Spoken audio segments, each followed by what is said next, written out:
The Meeples and Miniatures podcast is sponsored by Two Fat Lardies, miniature wargames with battle games, and by the generous donations of you, the listener. A huge shout out to Tom Ristola, Glenn Oberhauser, Alex McIntosh, Rex Withers, Andrew Gilmartin, James Anderson, Stephen Evans, and Tom Privatera. Guys, thank you so much for your generosity. You help to keep the show on the air. Thanks to everybody.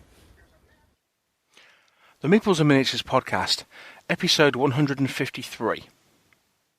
Otherworld Fantasy Skirmish rules, with hosts Neil Shuck and Mike Hobbs, and guests Richard Scott and Wayne Richards of Otherworld Miniatures, and Karl Perrotton of Crooked Dice. This show was recorded between the 13th of July and the 12th of August 2015.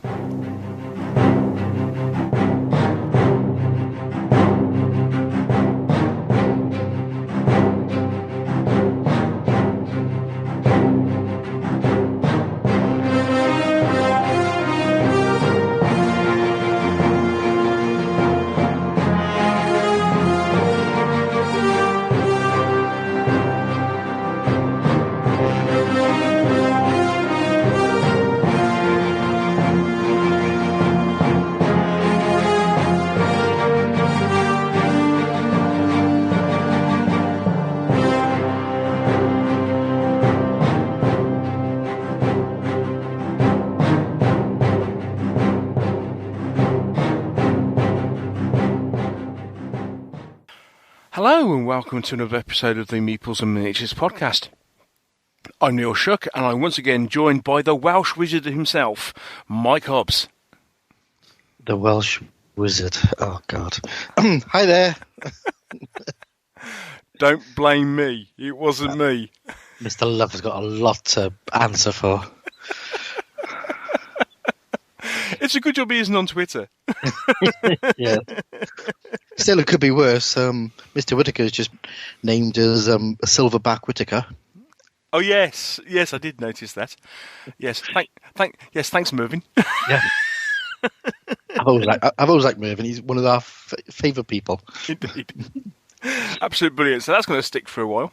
Oh yes. Oh yes. On today's show, we are bringing you an interview that we recorded a few weeks ago now with the guys from Otherworld Miniatures. Certainly, Mr. Hobbs, I think you have shares in these days, the amount of figures you bought, haven't you? I should do. I might ask him about it. Yes. If they're out of stock of something, it's because Mike's bought them all. Okay. Yes. So basically, Mike came along and went, Otherworld, who say primarily a miniatures manufacturer and do whole loads of fantasy stuff, are producing a set of fantasy rules. I was like, that's interesting. And so we decided to get them on the show. And it was also good because, as a result, we got to catch up with Karl Perrotton as well, who's a rule designer, who's from Crooked Dice.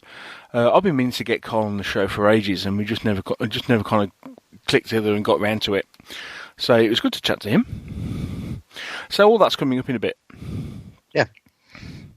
However, before then, we thought we'd just have a brief chat about what we've been getting up to because we haven't been on the show together for a few weeks now. Yeah, it's been a while. Yeah, I must admit, most of it is my fault because I've been on holiday and stuff. So rather interestingly, when you ask what I've been getting up to, primarily it's being on holiday, getting to the end of the football season, and collecting boxes from the post office. Sorry, I was thinking of something else that made me laugh there. How's the unpacking going of all these boxes? Well, suffice it to say, okay, just before about 2 days before we were due to go on holiday, I had this rather large box appear. I'd just broken it from work, and the following morning, I had this big on the door, and this huge box appeared. At that point, I did tweet, "Could it be?" Yes, it is. And you may remember back. I tweeted a picture of Halo Fleet Battles arriving. It's still in the box. I haven't even opened the box. That's willpower, that is. That's real willpower. You haven't even taken the rules out to have a little look at. Well, see, the thing was that first off, I knew that if I actually opened it, at this point I'm meant to be kind of sorting out the shed and getting all our camping equipment out and packing the car and those other bits and pieces. If I opened it, I'd get distracted. More to the point as well, if I showed my son that I got it, we wouldn't get impacted on the Sundays. So basically it was like, okay, we'll leave that in the box and we'll just put that in the corner out the way. Okay. You should have just taken it with you. You could spend all that time when it was raining and you in the tent just gluing figures together. Yeah, thanks for that. Thanks for reminding me how wet my holiday was. It was lovely before you went. It was. It was lovely, and then it was lovely on the day we actually broke to come home. And at least we got to put our tent away in the dry. But other than that, it was a bit wet and a bit windy. But hey ho. So then that happened, and then got back and I had a couple of crazy weekends. One of which was spent driving up to Scarborough and back on one day, which was interesting. Followed by took a selfie of just to prove we are on Scarborough Beach at 10 o'clock on Saturday night. To which a certain magazine editor who shall not remain nameless, hello Henry, tweeted back, said, "Yeah, that's all well and good. Where's my article?" I must have missed that picture. No, it's on Facebook. Is it? I think it was on Facebook because you don't do Facebook. I don't do Facebook, no. So yes.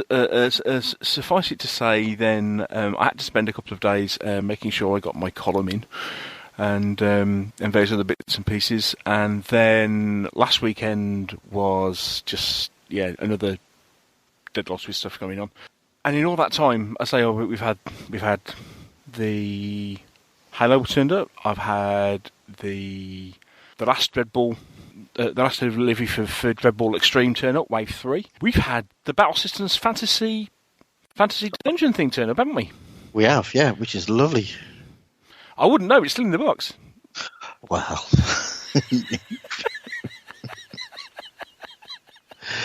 Yeah. Meanwhile, you've assembled all yours and you were sending me pictures today of, this looks nice and that looks nice. All I've done is I've seen the. I kind of opened the box and went, that's what that is, and that mat looks nice. Yeah, the mats are lovely. Very, very nice. Yeah, I got 2 of those. Yes. So anyway, but having said that, I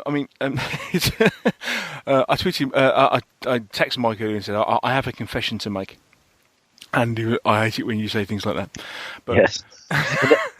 It never bodes well when you say things like that. But.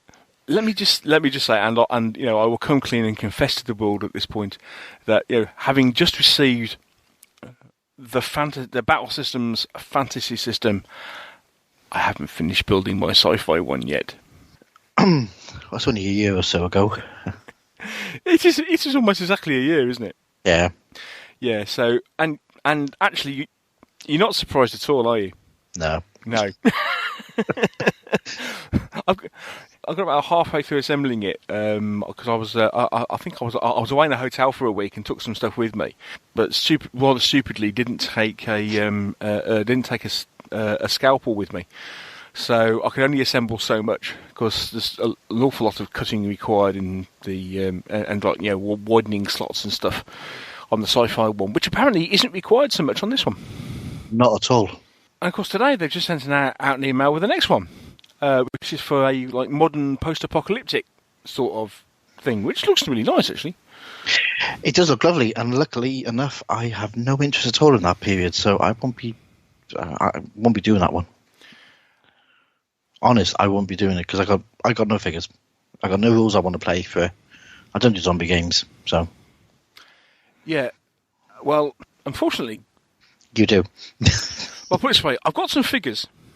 You might remember on the UK Expo show, I spoke to East Street Games, hello Paul, about their Bullets and Brains game that they produced.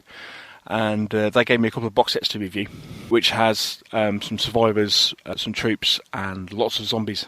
And then I had a note the other day from Colin Phillips from Radio Dish Dash, episode 149, if you remember. Yeah. They got Outbreak coming out, haven't they? Outbreak came out at Gen Con. Okay. So we're getting hold of a copy of Outbreak to review for the podcast and the magazine and what have you. So it's almost like a perfect storm. You get. I haven't got any figures. Because I've sold all my moderns and my modern zombies and stuff, and then you get 28mm zombies, and then you get a rule set. And a rule set to play, and then you get another rule set to play. And I'm thinking, no. Well, you can always play it in your sci-fi terrain. This is true, and it's not as if I haven't got any sci-fi zombies, because the Dead Zone Kickstarter had quite a few zombies in that, so I could always play like a sci-fi variant with some near future, near future, the Cobblestone near future assault troops, which I have to say are still some of my favourite sci-fi minis. I love them to death. They're a brilliant little range. I love the Cobblestone figures; they're great. Anyway, so apparently that Kickstarter is launching in September. It does look really nice. So we'll see how long we'll see how long we can resist. And see if I'm really weak or not. I'm trying to be sensible, but you know me, insensibles. Yeah, moving straight along. Yes. Nothing to see here. Move along. Indeed. Of course, the thing we've got some because Mike's been chatting to me a while about a company called Deep Cut Studios. Yeah. Who produce these? Well, they do in two different materials. They do cloth and they do vinyl printed gaming mats. And because obviously we've got Halo. Which still in the box. Yeah, but you need to prepare. And I've only got a 3x3 mat which I got to play X-Wing on, which is a really nice mat. I think it's one of the Gale Force 9 ones. Yes, the Nebula Gale Force 9 one, which I think is the same one you got, isn't it? Yeah. Yeah, that's a nice mat, but it's a bit small for Halo. Just a bit. I mean, it might be okay for the introductory scenario, but that's about it. No, too small. I wouldn't bother playing the introductory scenario. Just jump straight in there. It's fine. Just dive straight in. Okay, yeah, fair enough.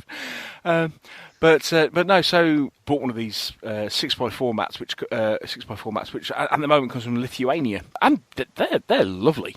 They are really, really nice. They're lovely, and you showed me when we went down to Spartan. You showed me a couple that you got, which happened to include a custom one that you'd had done to the Strongest, hadn't you? Yeah, I had a 4-inch grid on there. And, I was a 4-inch grid. Yeah. So I was thinking it was going to be a 3-inch grid. No, I did 4-inch, so it's on a 4x3. Yeah, 4x3 mat, so it's 12 by 9. Right, but the game's played on 12 by 8. 12 by 8. It's a 12 by 8. It all works out, whatever it is. Yeah. I think I'm sure it's 4-inch mat, 4-inch grid. Yeah. So, but basically, these guys, they produce a whole set of mats, and then you can have grids and all sorts printed on them for just for a bit extra. So especially like if you order 4x4 ones, and put a 3-inch grid on, absolutely ideal for Dead Zone and stuff like that. So, and they're really good quality, really, really nice. So I was really impressed. All I need to do now is convince Mr. Luff that he really does want to play a Halo. He does want to play a spaceship game. Although, having said that, I mean, Josh is dying to play it anyway. So we'll just because I haven't got a 6x4 table here, so it's either convincing Dave that he really wants to watch me and Josh play at the bunker, or I need to find somewhere else with a 6x4 table. I'm sure Dave will let you play in his bunker. I hope so. Yeah. But there we go. But no, so Deep Cut Studios. If you haven't seen them, they are a really good company. And the only I suppose one of the only downsides has been so far is that if you order from them, they're really reasonably priced. I mean, a 4x6 full colour vinyl mat is £40. I think the 4x4 is about 31.90 or something like that. And then obviously they do 3x3, 6x3 for X-Wing and Epic X-Wing. But they will do custom sizes as well, and they'll put grids and hexes and pretty much whatever you want. They'll sort you out. That's it. But postage is £10. Okay, so although it's £10, they do basically say, okay, it's one price, even if you order multiples. Having said that, just getting one out of a tube is difficult enough. I'd hate to have to get multiples out of a tube. They come in separate tubes. Oh, cool. Oh, right, okay. Or what? And they just take the tubes together.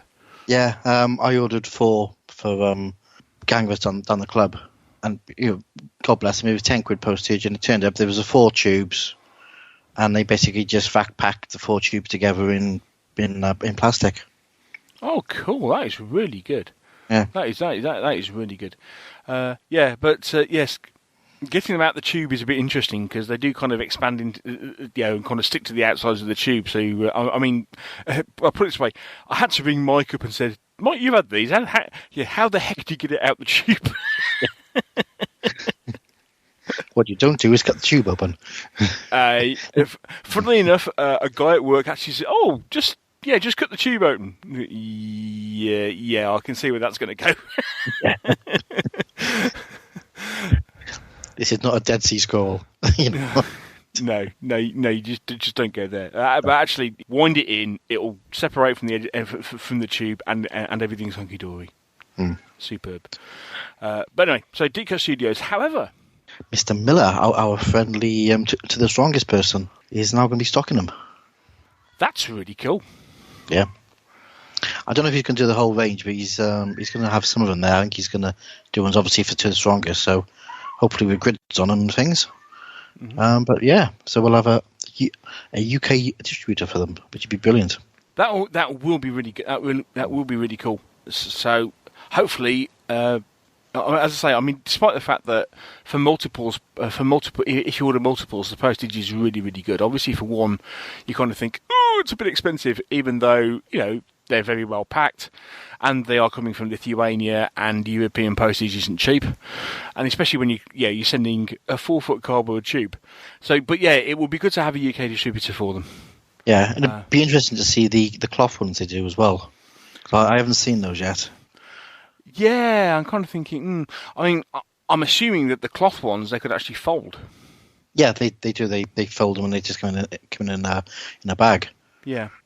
The sort of heat transfer onto the sort of synthetic fibre, whatever that means. So it's not like just been dyed. They've done sort of like photo printing onto fibre and then heat treating it. Oh, right. So it'll be like a big T-shirt then. I guess so. Yeah. Like I say, I haven't seen them, so I'm really interested to have a look at them because they do have a little bit of a sheen on them, obviously because of PVC, which is fine when you're doing sort of space ones. And I mean, the ones I've played on the planes ones, and they're fine as well. But obviously, some people won't like that sort of sheen, so maybe the cloth one's the way to go. But the cloth ones are obviously a bit more expensive. I think it's an extra £5 or something. It's something like that, yeah. Yeah, as I say, I mean, it's more expensive, but it's not that much more expensive. I mean, so basically, you're talking probably about 10%. Yeah. So not too bad at all. Not too bad at all. Okay, so other than me collecting boxes, which is basically what I've been doing, Mike, what have you been up to? Oh, lots and lots. It's been a busy time. Lots of Halo demos, as you'd expect. I think that was part of the bargain of when Spartan give you a box set a week before it comes out, and then say you can't tell anybody, you sort of think I better do some Halo demos. So did like 2 days of Halo demos down on the Firestorm, which were good. Enjoyed those. Oddly enough, I haven't played any Halo sociably because whenever I sort of say to anyone down the club, "Do you want to play it?" Suddenly lots of ears pick up, and I get after people go, "Oh, can you show us how to play it?" So, hey, I'll just do another demo. So that's okay, guys. So I don't want to play it. So what's the reception been like? It's good. Yeah, it's flying out. Yeah, I think it's a good game. So it's lots of interest in it. I've also I've had a couple of games of Faust and Armada as well, which is nice. Mm-hmm. Lost terribly, really badly lost that one. Note to self: don't play 2 space games in the space of a week because you sort of get the rules mixed up and forget what you're meant to be doing. Ah. So you started playing Faust and Armada as if you were playing Halo? No, I literally forgot to read the rules. I put a fleet together really quickly without looking at any of the stats, thinking I'll be fine. And then got there and worked out I just bought completely the wrong ships for what I was doing. So, but it was still a good game.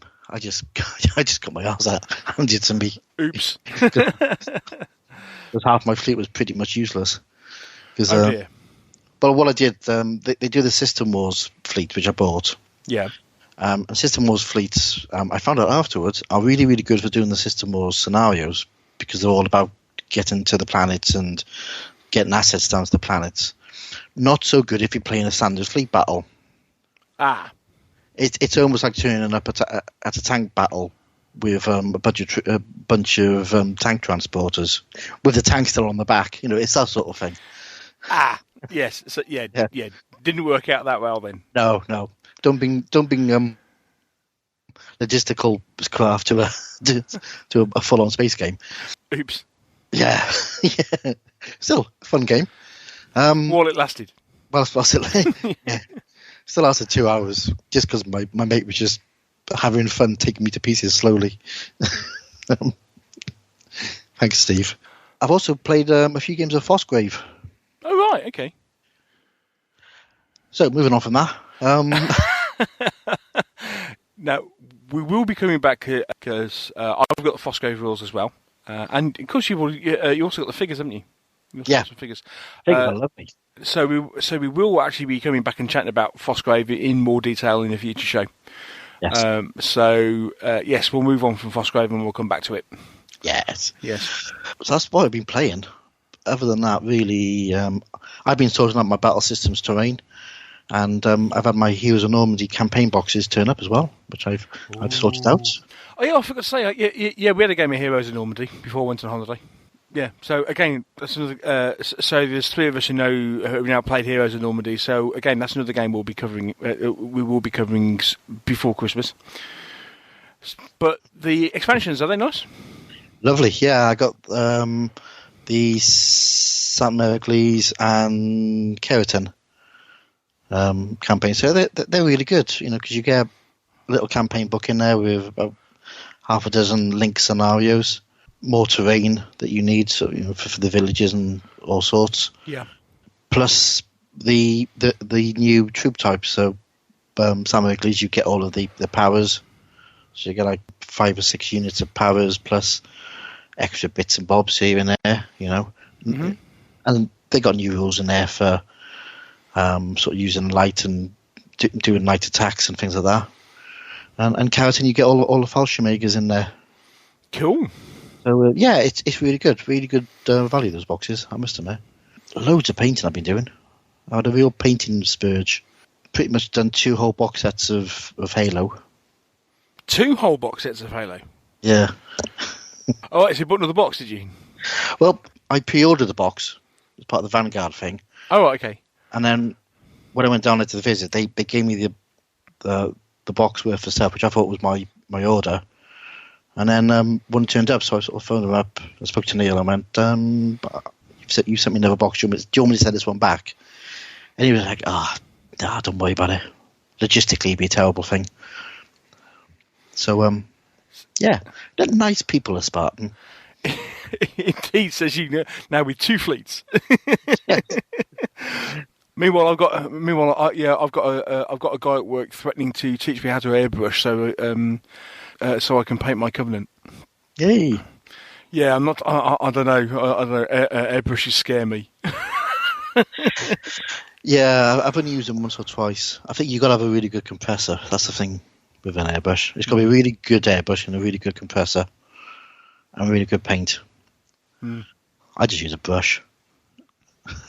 I'm so old school. But yeah, lots of that. I've been doing Otherworld figures, obviously. In full discourse, I do have to say that for once, I've actually had some stuff sent to me by somebody who's come on the show, which never happens. But when I approached Wayne and Richard about coming on, they went, yeah, no problem. Do you want some samples? I went, oh, go on then. It's a perfect storm, isn't it? Because the terrain's turned up. Yep. You've got the figures. Yep. And the rules are coming out. Yeah. In fact, they'll probably be out by the time this goes to air. And, it's been great. I've also had a little play with the Frostgrave plastics. Yeah. Which are really, really good. I'll give Nick and North Star his due. In fact, all of the figures I've seen for Frostgrave are lovely.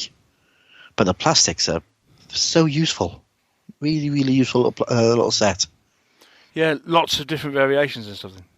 Yeah, and they're just because they're not uniforms or anything, and they're just everything you want for sort of minions, sort of fantasy minions. They're all sort of carrying, ropes, and you've got lots of accessories to stick onto figures, and they're just nicely made. What? Not a pair of dungarees in sight? Not one pair of dungarees. So that's all I've been doing. That sounds really cool. Far more industrious than me. Yeah. Yeah. And yes, shock horror, says everybody. Yeah. Yeah. You never know. I've got a week off at the end of August. You never know. I just might get something done, but no promises. Let's see what happens, shall we? Yeah, let's see what happens. Yeah, I'm not going to promise anything. No. Yes. Anyway, I suppose it's about time we got on with the interview. So, we caught up with Richard, Wayne, and Karl about a month ago, and got chatting about Otherworld and got chatting about the skirmish rules. So we'll take a quick break, and when we're back, we'll bring you the interview.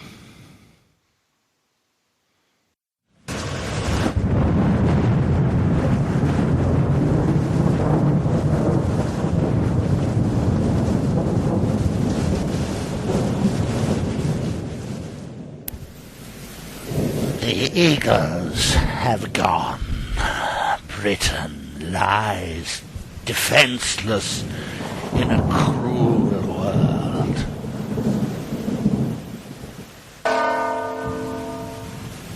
Since the birth of our Lord, it has been 456 years. What sins have we committed to bring this punishment to Britain? I speak, of course, of the Saxons. They came as allies, but now they seek conquest. The lands of the Britons lie ravaged before them. Blood runs red in our island. We need a leader to stand against them. We need a man to bring together the Britons in common cause. We seek a Dux Britanniarum.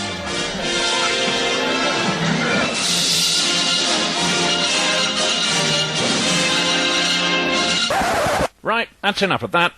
Dux Britanniarum from Two Fat Lardies. They really are very good. Very pleased to welcome to the Meeples and Miniatures podcast, Richard Scott and Wayne Richards from Otherworld Miniatures. Hi, guys. Hello. Hi, Neil. Hi, welcome to the show. It's great to have you on. Good to be here. We're here tonight to talk primarily about a new set of skirmish rules you've got coming out. Yeah, that's right. We've been working on them for nearly 2 years now, so we better have got them right by the time they come out, and we're hoping to release them towards the end of August, so not much more than a month away from publication. Brilliant. Okay, so just to let people know, we're recording this on the 13th of July, but it will be a bit close to that date by the time you actually hear this. So when we're referring to release dates and stuff, hopefully by the time you get to hear this, things will be an awful lot closer, so you'll be able to pretty much dive off this podcast and go and order the goodies. However, in the meantime, let's introduce Wayne and Richard to you. As I said, they're from Otherworld Miniatures. Now, both, because you're new on the show, the first thing we do, if anybody, is to kind of, let's get to know you a little bit, get to know your gaming background a little bit. So, we'd like to know how you got into this hobby. So, Richard, why don't you kick off? How did you get into gaming? Well, I'm first and foremost a role player rather than a wargamer. My gaming CV goes back to the age of 14 when I was quite a keen military modeller. And we had a military modelling club at our school. We'd meet a couple of lunch times a week and make tanks and airfix models and paint Tamiya planes and things.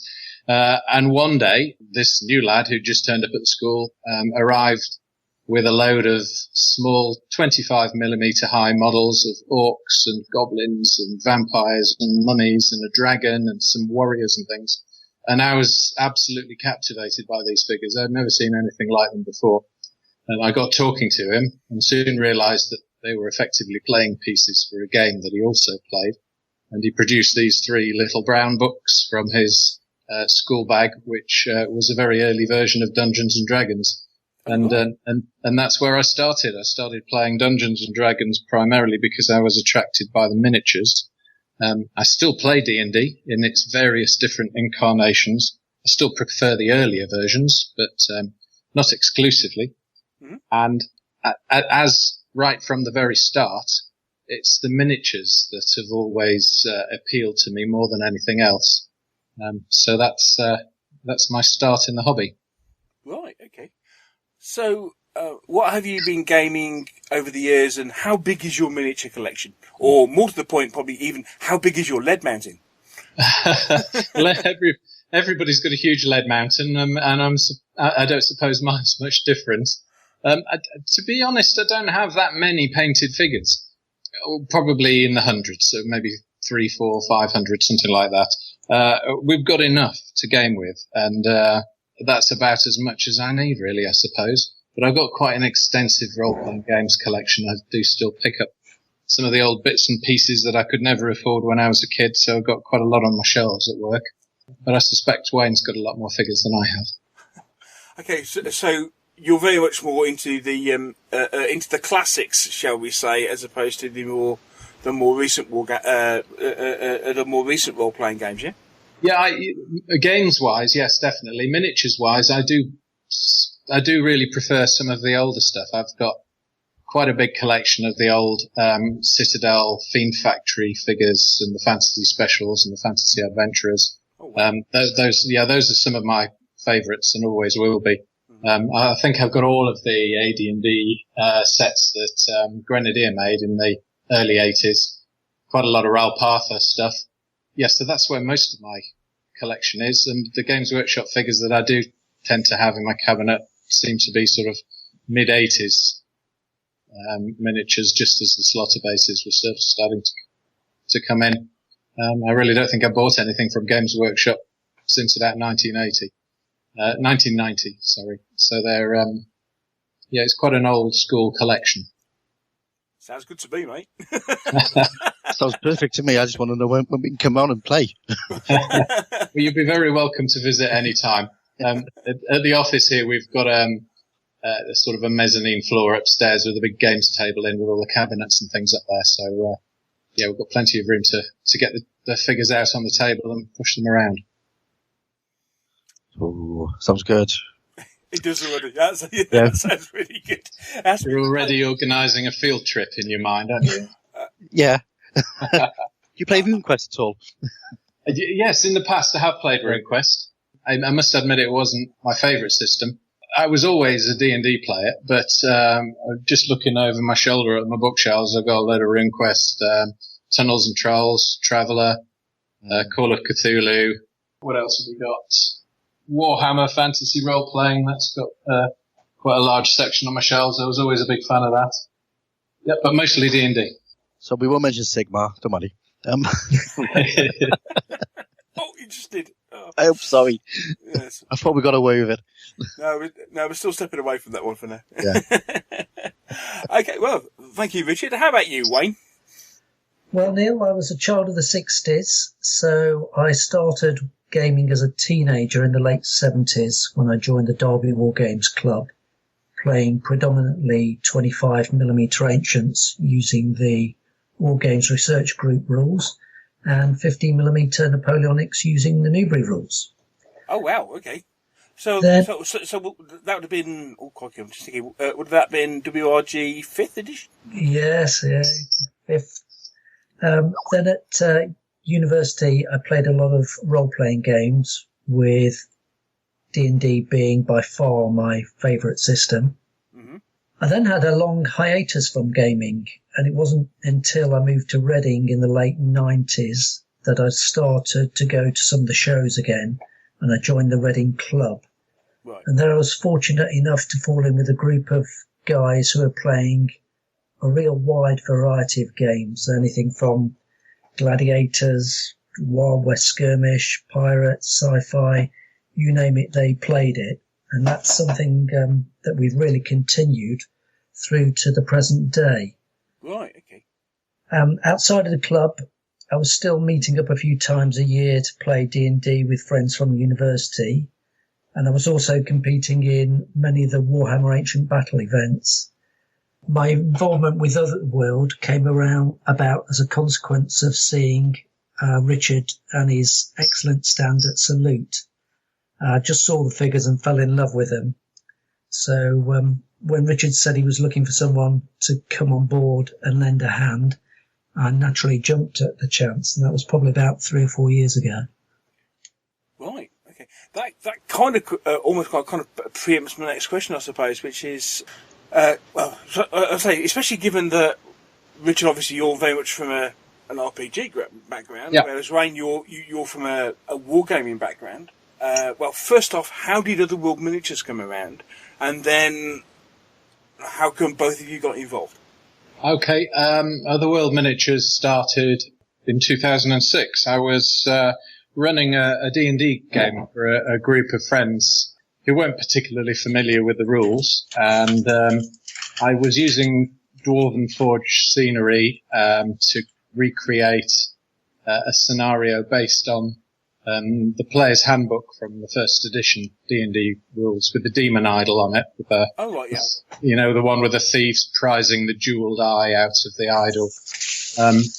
So the adventure was based around that, and I wanted to make a copy of the demon idol that would do justice to the rest of the scenery from Dwarven Forge, which is fantastic stuff. I still use it a lot.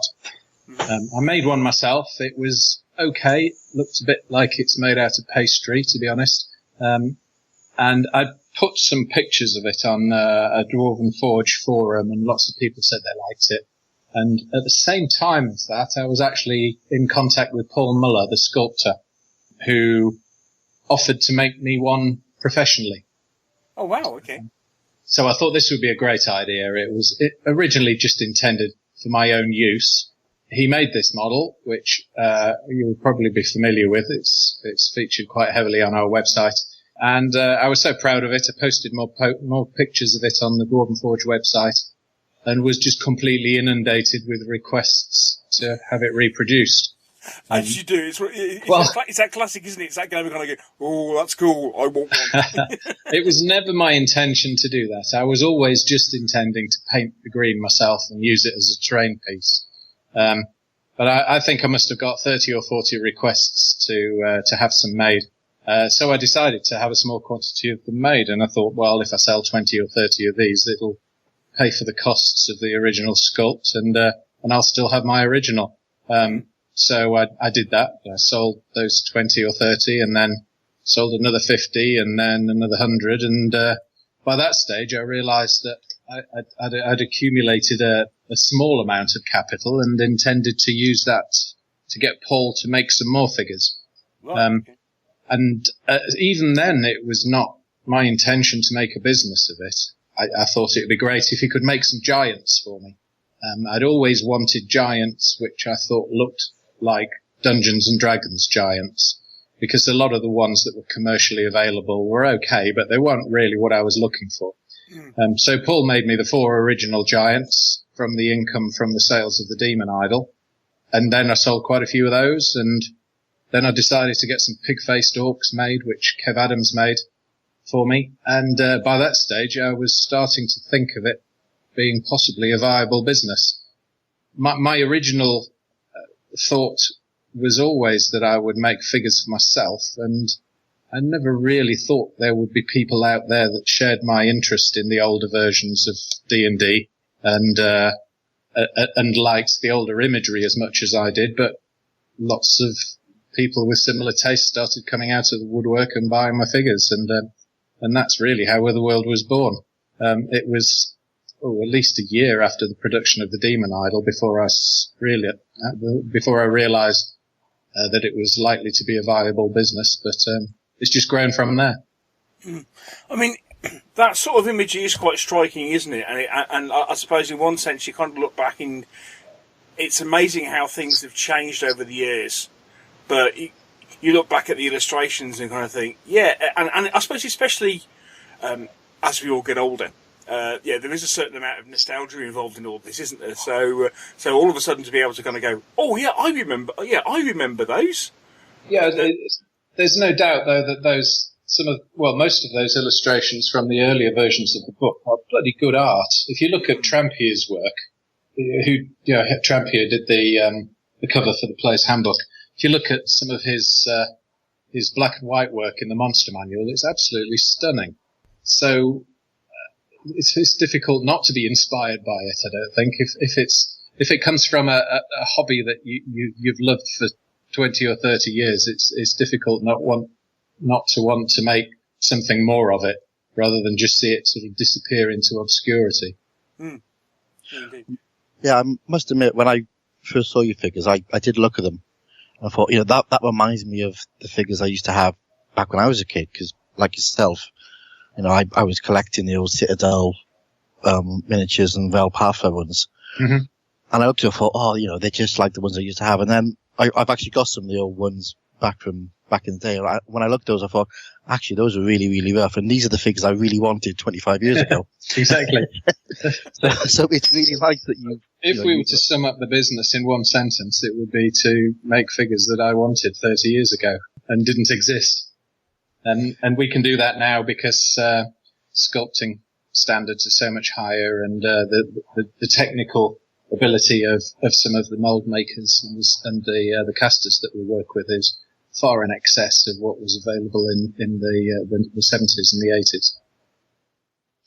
Yeah, definitely. You can definitely see that the inspiration to your figures is obviously fairly evident, but the way that you've got the sculptors to recreate those figures using the sort of modern sculpting techniques and being able to sort of get them sculpted, it just makes them come alive. Well, we're very careful to make sure that we choose the right sculptor for the right piece, and we're very lucky in the fact that the vast majority of sculptors that we use also share our interest and are also inspired by similar pieces of art. Just to name one, Paul Muller is a big fan of the early versions of Dungeons and Dragons, and when he works independently and makes little bits and pieces for himself, you can see where his inspiration comes from. So even if he wasn't making figures of giants and pig-faced orcs and things for us, I'm sure he'd be doing them for himself in his spare time. You can tell when he sends us a piece of work that there's an awful lot of enthusiasm gone into it, and we're very lucky from that point of view. Yeah, it must be a sort of dream job for most sculptors, because most of us come from most of us are sort of similar age, most of us have similar backgrounds, so to be able to actually get paid to produce figures that are inspired by the things that you grew up with, it's a dream job, and it's great for us because it means we can buy them. Well, you can tell immediately when I receive a green from one of my sculptors and open the box and put it out on my desk, I can tell immediately whether he's enjoyed making it or not. And it is very nearly always the case with all of our sculptors that you can tell that they've enjoyed it. Excellent. So Wayne, you kind of hinted that you met up with Richard and kind of got involved. How did that actually happen? Well, I saw Otherworld Miniatures at Salute and just obviously fell in love with the figures. And as we were talking about earlier, it brought back a lot of nostalgic memories for me regarding the enjoyable times I'd had playing D&D. And so I became a member of the Otherworld Miniatures Forum. And it was through that really that I found out that Richard was maybe looking for someone to come on board and give him a hand. As the company had grown over time, things like doing Salute were becoming a bit of a trial for a one-man band for Richard to do on his own. So I contacted Richard, and over the course of perhaps several months, we exchanged emails. I went over to visit Otherworld Miniatures at Royston, spent a few days with Richard, learning about the business, getting to know each other. And from that really just became a natural evolution that I became part of the business. And that really, I think, helped us push on a little bit with the business and expand the range. So now I think, how many figures have we got in the range now, Richard? Just under 600 now. Really? Is that big now, is it? It's grown significantly over the last 8 or 9 years. Yeah, as Wayne was saying, about 5 years ago, 4 or 5 years ago, I was just looking for somebody to give me a bit of a hand with things. I've been running the business as a one-man band. It's quite lonely running a business all on your own. And I was looking for somebody to sort of diversify things with me. Wayne has a strong interest in role playing, but he also has his main background interest comes from wargaming, which I know very little about myself and not really been that involved in. So although I was primarily a role player, Wayne was primarily a wargamer. The point where we meet was the miniatures, and that's obviously the most important part of the business, both of us. So it was great for Wayne to come on board and give me a hand with things like conventions, but also just to be a bit of a sounding board for ideas, somebody to input some new inspiration into the business, which was probably needed at the time. That's how we started together, and I think it's worked pretty well for the last 4 years now. Yeah, because the ranges that you've got now, they really have mushrooms, haven't they? You're literally covering all the aspects of the early RPGs that were out there. Uh-huh. So I suppose it was just a logical progression then to actually start thinking about your own set of rules, because there's an awful lot of sort of fantasy skirmish games out there. Yeah, I've been thinking about a set of rules for quite a long time, and I wanted something that wasn't a mass battle system. And I wanted something that would be sort of maybe a bridging, sort of like a bridge between role-playing games and war games. That's what we've been aiming for.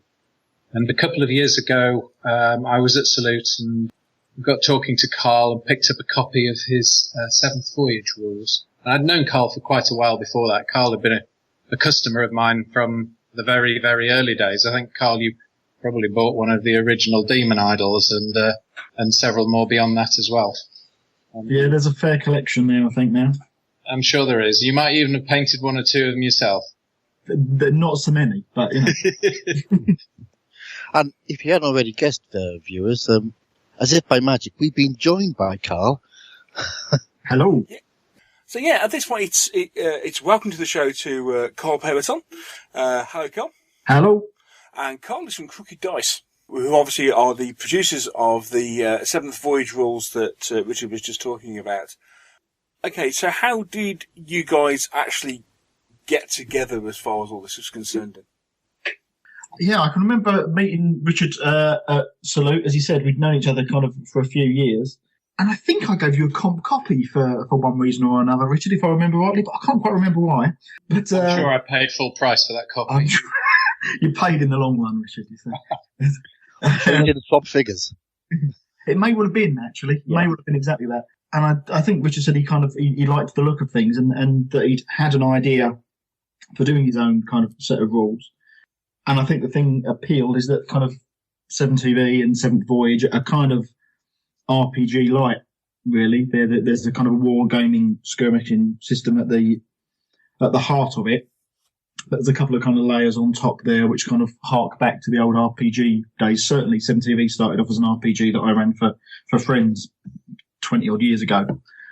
So I think that was some of the appeal. Yes, I remember reading the Seventh Voyage rules and thinking, we've really got to do a dungeon crawling version of this. Yeah. And I suggested that to Karl, and although it didn't really fit with what Karl was planning, we eventually came to the conclusion that we could work together and have Otherworld publish it. And that's where we've got to now. All right, so you've come up with this idea of almost like a bridging set of rules between wargaming and RPG. As a rules writer, Karl, that must have been quite a tricky thing to do, because you're almost trying to be able to almost to have a mechanic that allows you to run a sort of traditional dungeon crawl or a sort of traditional adventure in a wargaming environment. So with 2 players.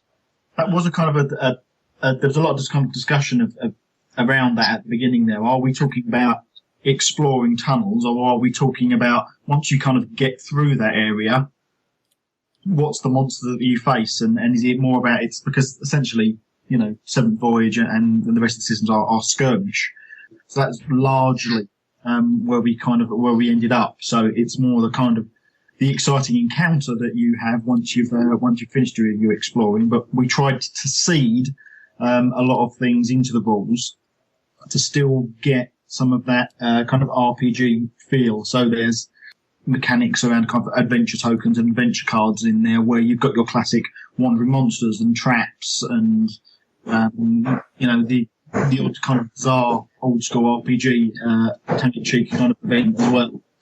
So yeah, finding that happy medium was the trick, really. So you had this brief to basically create a skirmish set of rules that gives you the feeling of an RPG game without having the sort of dungeon master. So you've got 2 players who are able to play a game against each other, and you've got the nice campaign system in there. So going right back down to basics then, what's the sort of size of the game that you've come up with? Sort of figure size, sort of table size, that sort of things, and maybe then we can start talking about how the factions are put together. Yeah, okay. It's really scalable. So, I mean, demo games can be down from, you know, 1 or 2 models if you wanted to play with kind of legends. There's a tier system of models, which is legends and champions, and then kind of hirelings and minions. Each of those has got a point cost in there, so you could have a small adventuring party if you wanted to. Factions, I think the important thing is that you can play heroes and villains in there. You can have a small dungeon adventuring party if you want to, but equally you can have a tribe of goblins or a dragon. All of those kind of fantasy staples are in there, and because of the point system you've got, you can kind of really build whatever you like. You know, if you've got those Citadel skeletons that are still sitting on your shelf from, you know, 1988, and you want to get those out, there's a huge range of, I think, 60 odd kind of different profiles in there for the minions. So yeah, anywhere from, you know, 6 to 12, but I know in playtesting, Wayne, did you go kind of much beyond that? Yes. So as Karl mentioned, part of the fun of the game really is constructing your own faction, and each faction will normally consist of 3 different types of models. And these are either legends, so these are the most powerful and expensive models in your faction, and represent those figures who stand above mere mortals, those who are born to lead men and monsters. For example, that might be an evil necromancer or a shining paladin. Then you have champions, and these are like the loyal lieutenants who support the legends. And finally, as Karl mentioned, you've got the minions, sometimes impolitely referred to as dungeon fodder, but they're important though, and they should really form the backbone of your faction. Each type of model has a point cost associated with it, and that reflects the powers and abilities of that model. And we've got profiles for, I think, over 70 types of creature in the core rule book. So in terms of the size of the game, your factions can be any size, but as a guide, we usually play with multiples of 100 points. And a game using a 100-point faction will take around an hour to play on a 2x2 table. If you increase the size of the factions to say 200 or 300 points, then you might want to increase the game size from 2 foot square to 3 foot square. That gives you a sort of guide to the size of game that you could expect. And I would expect a game to last between an hour and 2 hours, depending on the size of factions that you're using and the type of encounter that you're playing. So when you start talking about having sort of legends and companions and minions, that sort of brings to mind that you're going down the typical RPG route of having sort of humans or humanoid type characters in that party. Is there a way that you can basically play the bad guys? You know, because I bought some lovely pig-faced orcs. Yeah, definitely. And that's what we wanted to capture, really, that it doesn't just have to be, you know, a set of adventurers versus monsters. It could be anything versus anything. So it could be a dragon versus a tribe of orcs. It could be a drow raiding party against a bunch of undead. So I really wanted to capture that as part of the game system. It could equally be a party of adventurers fighting against another party of adventurers. It doesn't have to be goodies against baddies. It can be anything. Before we get too much into sort of the turn sequence and the sort of the basic mechanics of it, as we've been talking about sort of how factions are created, I suppose the next logical step is scenarios and how you actually create a scenario that you play, and you know the sort of campaign system that might sit behind that. So do you want to sort of talk around that sort of, because that, I mean, to me that is this type of game, that's what's really important, isn't it? It's the whole scenario side. Well, you've got two options, really. In the core rulebook, there's a little basic kind of encounter for you, which is the good traditional kind of barroom rules to get you through the basics.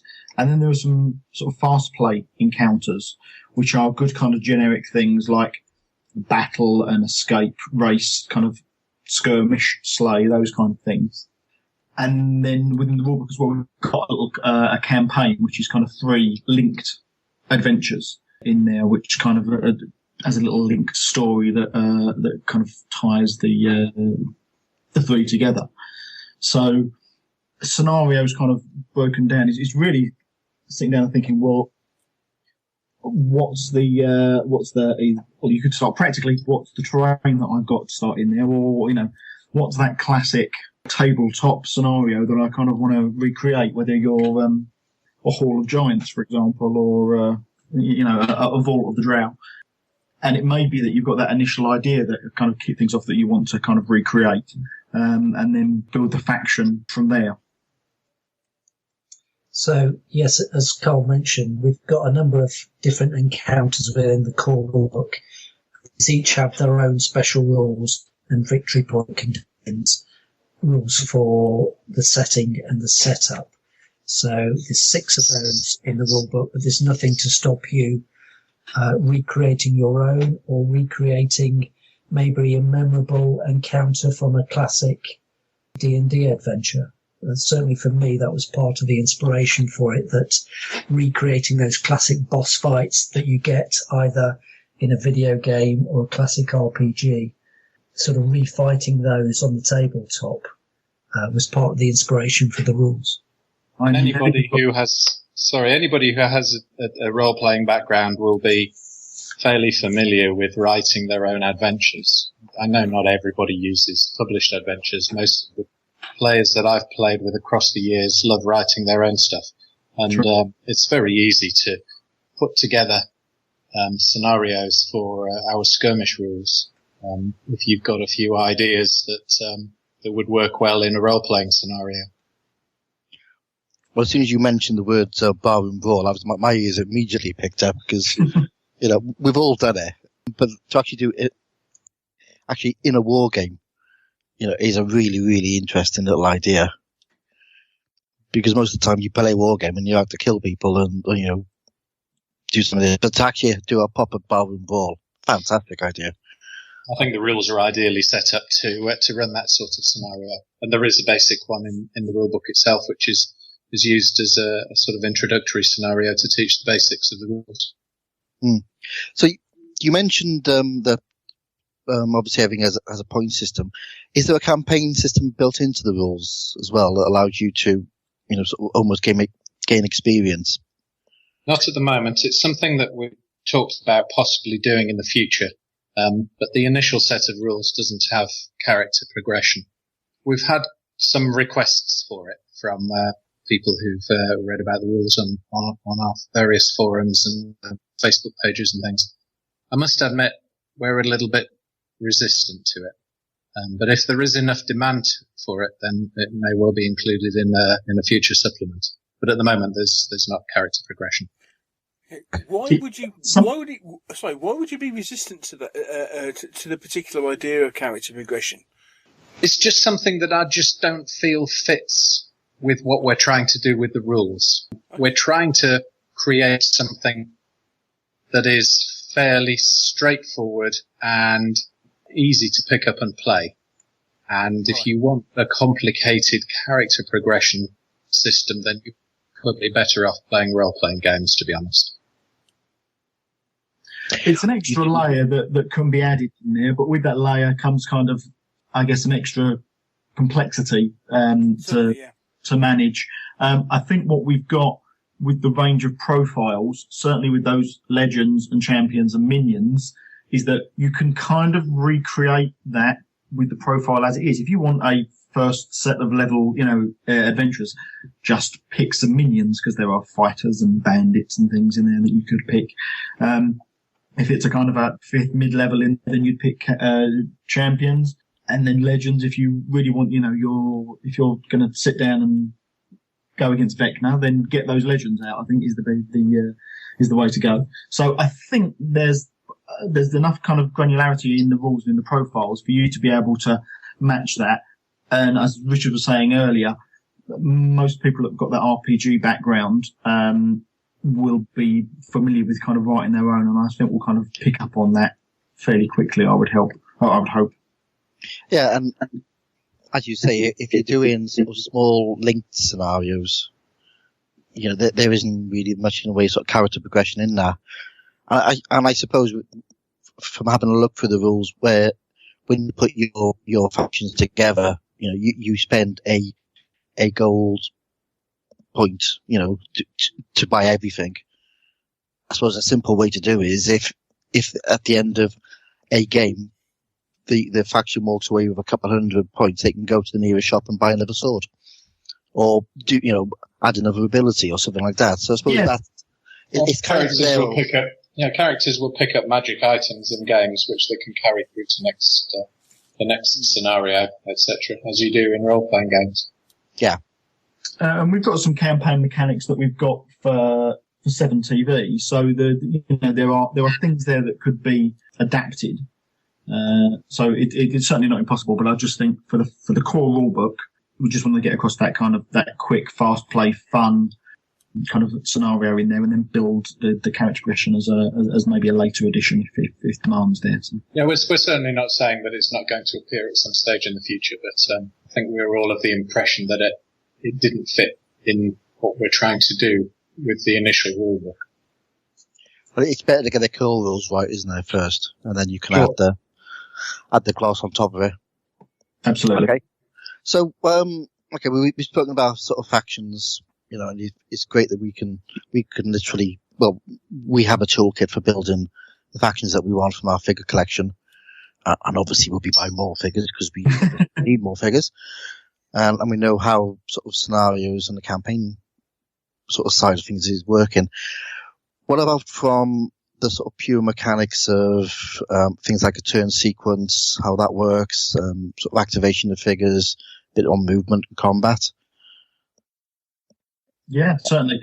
At its heart, it's a you go, I go system in there.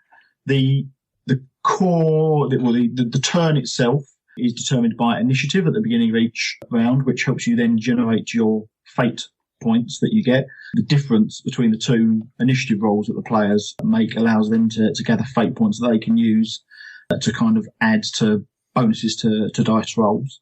And if you're lucky enough to get a couple of tokens, you can use those to actually buy activations for extra models as well. So that gives you a little bit extra. And then it goes into the first player's action phase.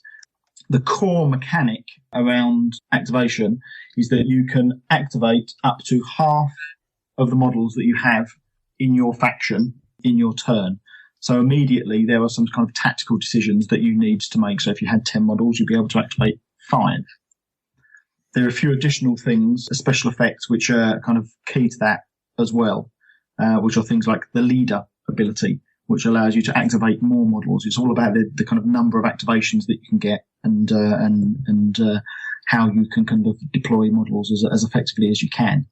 So when you activate the model then gets 2 actions in there, which are fairly, you'll recognize these immediately. It's kind of a move or shoot, or a melee attack, or they can perform a special action if they want to as well. Some of the kind of magic items will require that, or some of your special abilities will require a special action in there. So you activate each model, it takes its 2 actions in there, and you go from there.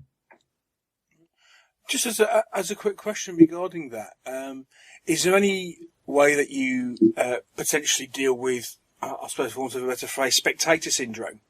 You know, where if you can only activate half of your warband in a particular turn, do you potentially end up with a situation where effectively you're constantly playing with one half of a warband and the other half just basically stand around the edge of the table and watch what's going on?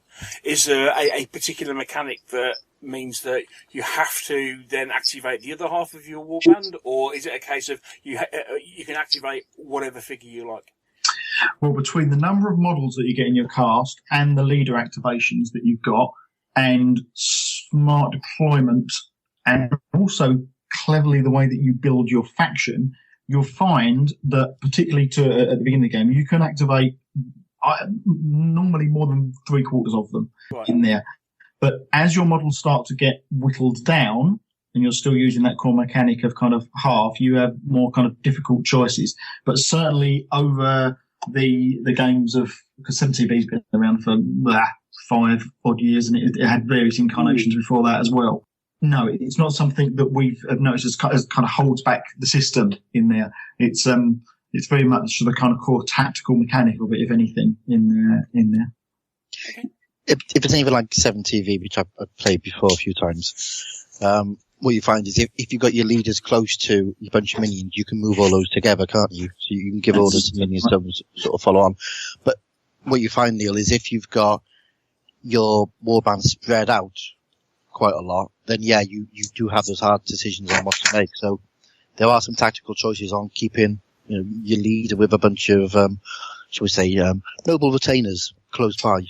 We've added in some extra mechanics to kind of manage that, certainly to fit in with the genre as well, around the kind of the mob leader kind of ability, which allows you, it's good for kind of unit sort of movement. You can move a larger number of models of exactly the same type. So a goblin warrior will be able to activate other goblin warriors in there to kind of get them to move up as well, because we did want to kind of reflect some of that in other words.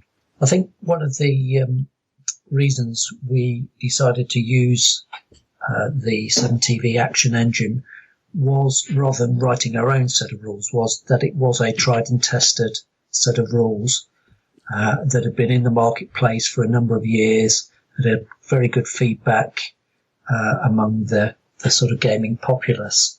So it just seemed a natural fit for us, really, in what we wanted to achieve and the style of game that we wanted. So fairly quick play, fast, engaging, entertaining for the participants. So we're very happy, really, that Karl agreed to apply his talents. I didn't need much convincing, Wayne, to be honest. I bet. I think there's a lot to be said for a game system that you can just describe as fun as well. And often you'll play the game and end up laughing, and I quite like that idea in the game. You see lots of wargamers sitting around conventions and with barely a smile on their faces. Everything's taken far too seriously. You'll know this, Wayne. And you see people playing 7TV, and they're having a great laugh, and they're all rolling the dice and laughing and having fun, and that's what we want to see people do. Yeah, because I think a lot of us forget that wargaming and our gaming is a social activity that should be a good laugh, and that's what this game is. We tried to get a few of those kind of that sort of 7TV irreverence in there. I think it was rightly dialed back a little bit, but if you see some of the adventure cards in there at the back, I believe there's an adventure card called Chainmail Bikini, and then, amongst a few others as well. So there's it's fun. If I've got a couple of hours to sit down in the evening, we want to have a laugh while we're doing it, really. You'll have to sit down with the rule book for quite a long time before you work out all of the in-jokes as well. There's quite a lot of them hidden in there. There are a few. Thanks for that, Karl. Aren't they? Yeah. That's good. So movement is fairly standard. You've obviously got a movement rate per figure, which is one of their basic stats. That is, yeah. You've got the rules in there, obviously, for things like turning, rough ground, obstacles, jumping, going prone, and so forth, which is great because it gives you that bit of sort of proper skirmish character or characterization. But you've also got great rules in there for how to drag another model and sort of swimming and falling and all that sort of stuff, which is, again, just adding a lot of character. How to put out somebody who's on fire. Yes. Very important. It is, of course. Yes. Do you want to talk a little bit about sort of combat and how the combat system works? Sort of shooting and melee. Wayne, do you want to give that a go, or? No, I think you're best placed, Karl. Do you want me to do it? As author. No, happy to go through. I didn't mean waffling on for ages. Yeah, combat is fairly standard. Each profile has an attack number that you need to equal. If we have a look at I'm just going to pull one up here. If we look at our bugbear, for example, they have a couple of attacks, a brawl, which most models have, and then he's got a two-handed axe as well. We did a little bit of work over and above the kind of the basic 7TV weapons in there, which are fairly light, and there's a bit more granularity, I guess, in Otherworld, just to kind of get that good old RPG armory in there. So there's probably a wider range of attack types that models can make, and simply, particularly if you're for brawl, for example, you'd have to be in base-to-base contact with another model. You're rolling more than a 4+ to hit, first of all. And then if you're successful in that, you would then roll to cause a wound. So on the profile in there, I'm just flicking backwards and forwards here between the books. You'd look to see if there are any weapon effects that particular weapon had, like if it was a brutal attack, you'd roll additional dice to score a wound. And then there's just a simple table in there to damage where you compare the strength of your attack against the defense of the model that you're throwing a punch at in there, and then you need to just reach that target number. It's really as simple as that. If you roll to hit, then you roll to see if you do damage. That causes a hit, and obviously various characters have different number of hit points. Yeah, different number of wounds. Yeah. Or number of wounds, sorry. Not hit points. So most of your minions will just be one wound, but some of the champions and legends will have multiple wounds for them. A model can also be affected by different statuses. So your attack may have set the model on fire. It may have incapacitated the model. It may have stunned the model. And so that model will be under a condition, and then during the end phase, you'll have the option to try and remove that condition. What I do like about the rules is once you lose all your wounds and you get down to 0 wounds, the model becomes incapacitated, and it's like the model itself is laying down, obviously gently because they're nice models, but they're not removed from play until the end turn. So I'm guessing that allows you to try and get maybe a healer in place to try and bring them back. Yep. Absolutely. All of the statuses get removed kind of in the end phase in there. But if you're lucky enough, there's various kind of special abilities that you might be able to use, whether they're spells, or I think there is the healer ability. Yeah, certain models have the regeneration ability as well. So if you think of your classic troll, there's a chance that they might get back up off the floor, even if it's on fire.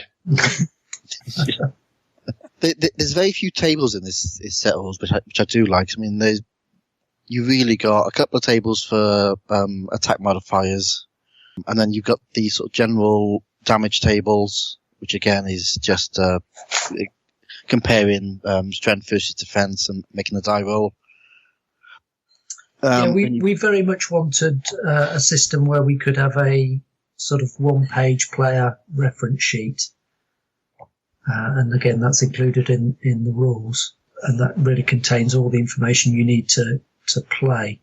Along with your faction roster sheet, yeah, that's all you need, really. You don't need to keep flipping backwards and forwards through the rules. The core mechanics are fairly light, where the extras come in are with the kind of the special abilities and a bit and kind of weapons in there, which just are really there to convey a lot of that, a lot of the tone as well. But yeah, core rules fairly light. You don't need it. Yeah, because I mean, one thing you have done, which again we haven't really spoken about, is when you put your characters together, you get this brawl attack, and then you tend to get one other sort of basic attack ability, which allows you to use a set number of weapons, and you will hit on maybe a 4 or 5, depending on the type of character you have. But you can buy extra attack types, can't you? Which you can then apply to different weapons. That's right. So with the archetypes in their legends and companions have got that, so that you can really tailor those profiles depending on the sort of character that you want, and you can buy extra abilities or extra attacks, and they are in broad kind of families. So there's a basic attack type, I believe we have advanced in there, and there's a couple of special abilities for those that kind of read carefully that allow you also to access to some of those kind of more to some of the weapons that are a little bit handier. So we have trained weapons, basic weapons, trained weapons, and advanced weapons. I couldn't quite get basic, expert, and advanced in there, but I damn well tried. And obviously to use those different weapon classes, you need to have these abilities. We haven't spoken much about abilities, so that's another part of the whole character generation side, isn't there? You've got a whole myriad of different abilities that you can give to these characters. Yeah, and there's a lot of, again, that's where the tone comes from. We tried, people that are familiar with the other systems maybe, will recognise some of the kind of the effects of the ability have been changed to trick the role player, really. So we tweaked things a little bit to get an equipment kind of family there. There are kind of 6 families in all: combat equipment, otherworldly, traits, disadvantages, and monstrous. That last one is almost exclusively to the kind of more kind of bestial minions. But as you're building your legends and companions, you've got a whole breadth there that you can pick up from the kind of the archetype list, and they are kind of tailored to each archetype. But you've got a good spread there to be able to kind of tailor as you need. Of course, you have got the ones which are the disadvantages, and people are probably thinking, why on earth would I want to have a disadvantage? But the reason is, if you take a disadvantage ability, it allows you to take another pop ability. So you can start to tailor your characters. That's right. And they're fun. Yeah, I do like the coward one. We've also got rules in there for morale, which we haven't really spoken about, which obviously ties into the scenarios, I'm guessing, as well, isn't it? Yeah, morale is really quite straightforward. Keep your guys going for as long as you possibly can, because there's 2 kind of tests that you make throughout the run of the game. If your faction has lost half of your models, and that includes some that have got statuses as well, then they need to make a shaken test, and they're quite punishing. So if that test failed, you then immediately kind of remove D3 of the models as they kind of flee away into the darkness. And then once you've lost 3/4 of your kind of starting faction, you then take a wiped out test. And again, these have kind of penalties on morale. wiped out as I think a -2 penalty. So really, when you're making a wiped out test, you're really down to your last couple of models, and it's all going horribly wrong at that stage. So it's quite punishing, but it's really as simple as that. There's a couple of morale tests that you need to take if your models are alone. So if they're exploring a dark dungeon passage, and they're further away from kind of 6 inches than some of your models, you need to test for that. And the good old fear as well. If you fail your fear test, you'll get the scared status, and that means you become a quivering wreck and are difficult to kind of generally attack other models then. That's all good stuff. Of course, this wouldn't be a fantasy set of rules if there wasn't a whole section about magic. And luckily, there is a whole section about magic. There is. The magic system we introduced into Seventh Voyage, and it's probably worth just giving a nod to Matt Gibbs, who helped develop that for us. But we've kind of extended it here for Otherworld with the basic casting of spells. So it's divided into kind of 3 or 4 areas. Kind of magic spells, magic items in there.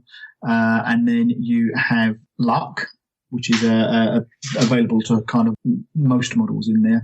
And then we couldn't really resist and had to get in scrolls and potions as well, where essentially they allow you to kind of buy some of the more magical abilities that you would get that some of your models might not necessarily be able to have access to in those ability families that we talked about earlier. So you can, get a cure wounds scroll or a kind of a great strength potion if you want to add that.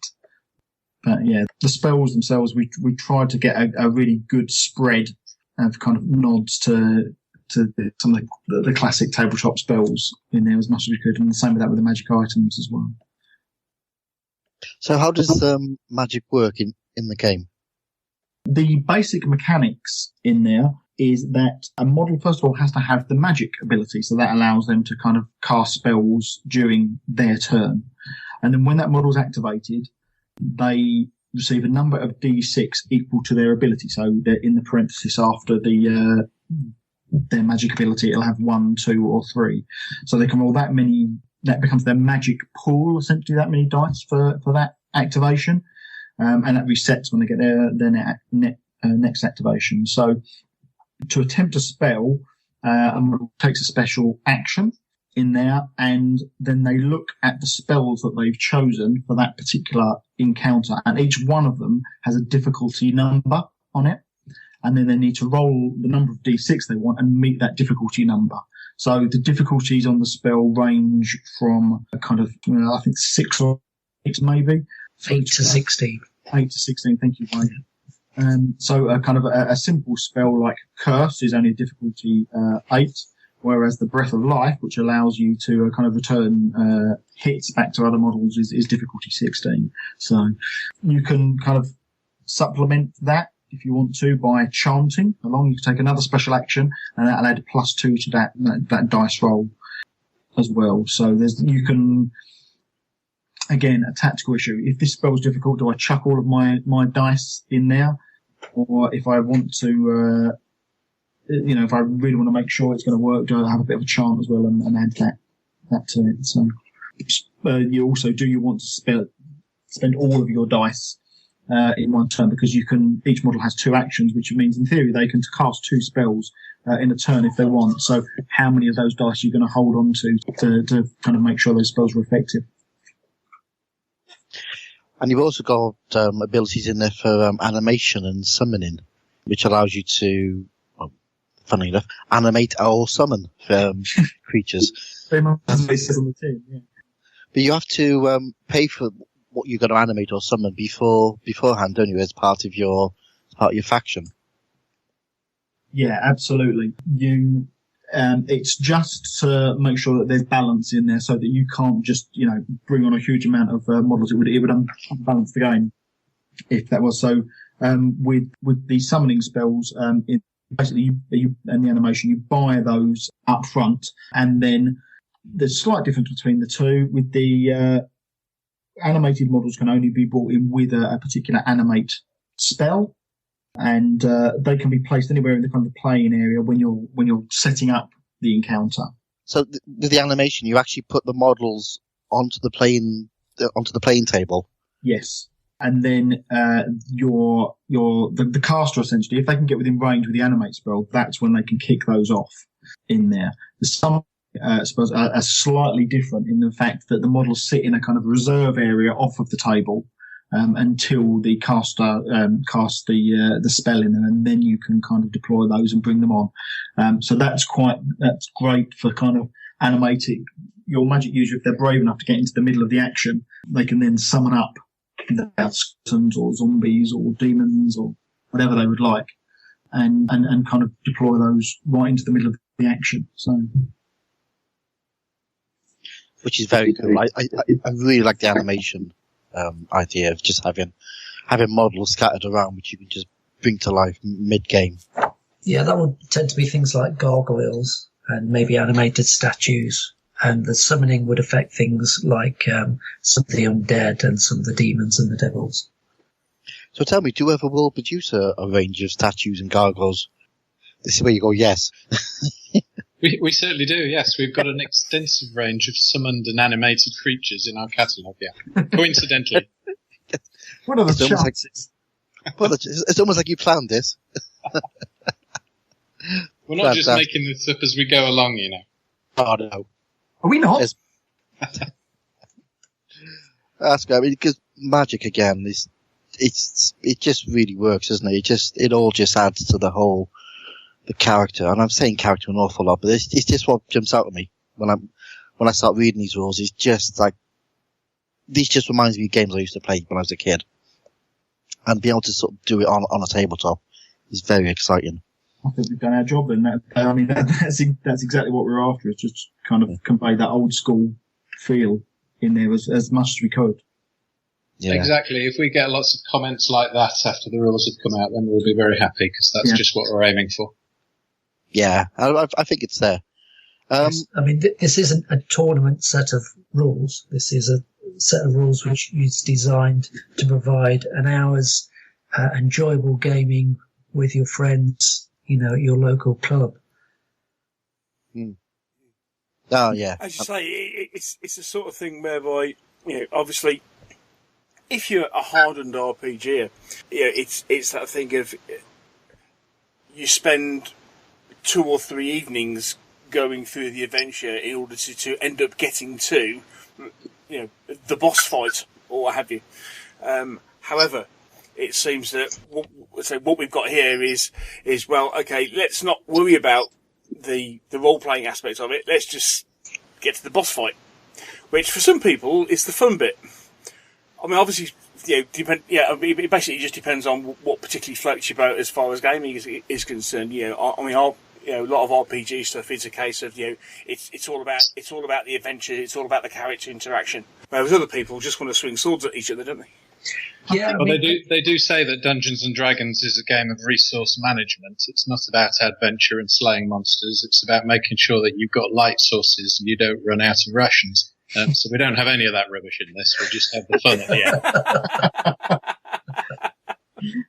I think it's about time. I mean, as I've got older and you know, as your gaming group kind of fragments a little bit as people have their, you know, grow up and get their own lives in there. It's when 7TV coming. We're just running out of time to get things done. We just wanted to kind of sit down and have a good fun evening, because we might only be able to get together, you know, once every couple of months, and to spend the first 3 hours, you know, getting my gear and exploring the wilderness before I actually got to fight those kobolds was sometimes a bit frustrating. So this fast tracks some of it for you and allows you to get straight to the action, I hope. Yeah, we also wanted a system which offered a great deal of replayability. And I think this does deliver that, in that you can change your faction from game to game. One thing certainly we found enjoyable during playtesting was that the players would come up with their own factions. We'd play an encounter and then we'd swap factions and play a different encounter. So during the course of an evening, you get a different experience, a different gaming experience. There was one thing that really jumped at me when I started reading the rules, and that was the word wandering monster. And I thought, how on earth have they drop dice into a war game. So this all comes down to the encounter guide, isn't it? This is the sort of scenario setup and generation. And you alluded to it earlier when you mentioned things like adventure tokens and adventure deck. Yes. So that's absolutely core to it. Yeah. They kind of represent items of kind of interest in the dungeon, whether it's kind of treasure or danger, really. So it's fairly simple mechanics again in there, is that you quite clearly kind of an attacking and defending player whenever you start kind of any scenario in there.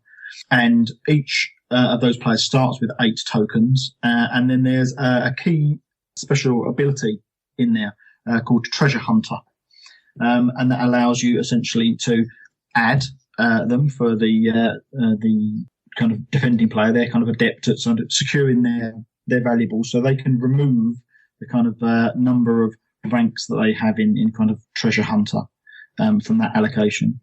And the attacking player can kind of add those on. So it gives you a number of tokens that you can drop out and place around the board. Some of those may be dependent on the scenario, kind of conditions about where they're placed. So if you're fighting a large dragon, it might be that all the adventure tokens are in a large pile that it kind of sleeps on, or some of them might be dotted around a kind of a cavern or a dungeon. If you're kind of doing a more exploring kind of scenario. So once a model interacts with those adventure tokens, you simply draw a card from the adventure deck, and there are 30 odd cards in that, I think. I'm right in saying 32. 32, thank you. Basically, you draw. There's wandering monsters in there. There are some event cards in there. So there's quite a large number of kind of wandering monsters. And before play begins, the defending player, if they wish to, can allocate up to about 25% of their faction kind of into a wandering monster pool. And they kind of sit in a reserve in the playing area.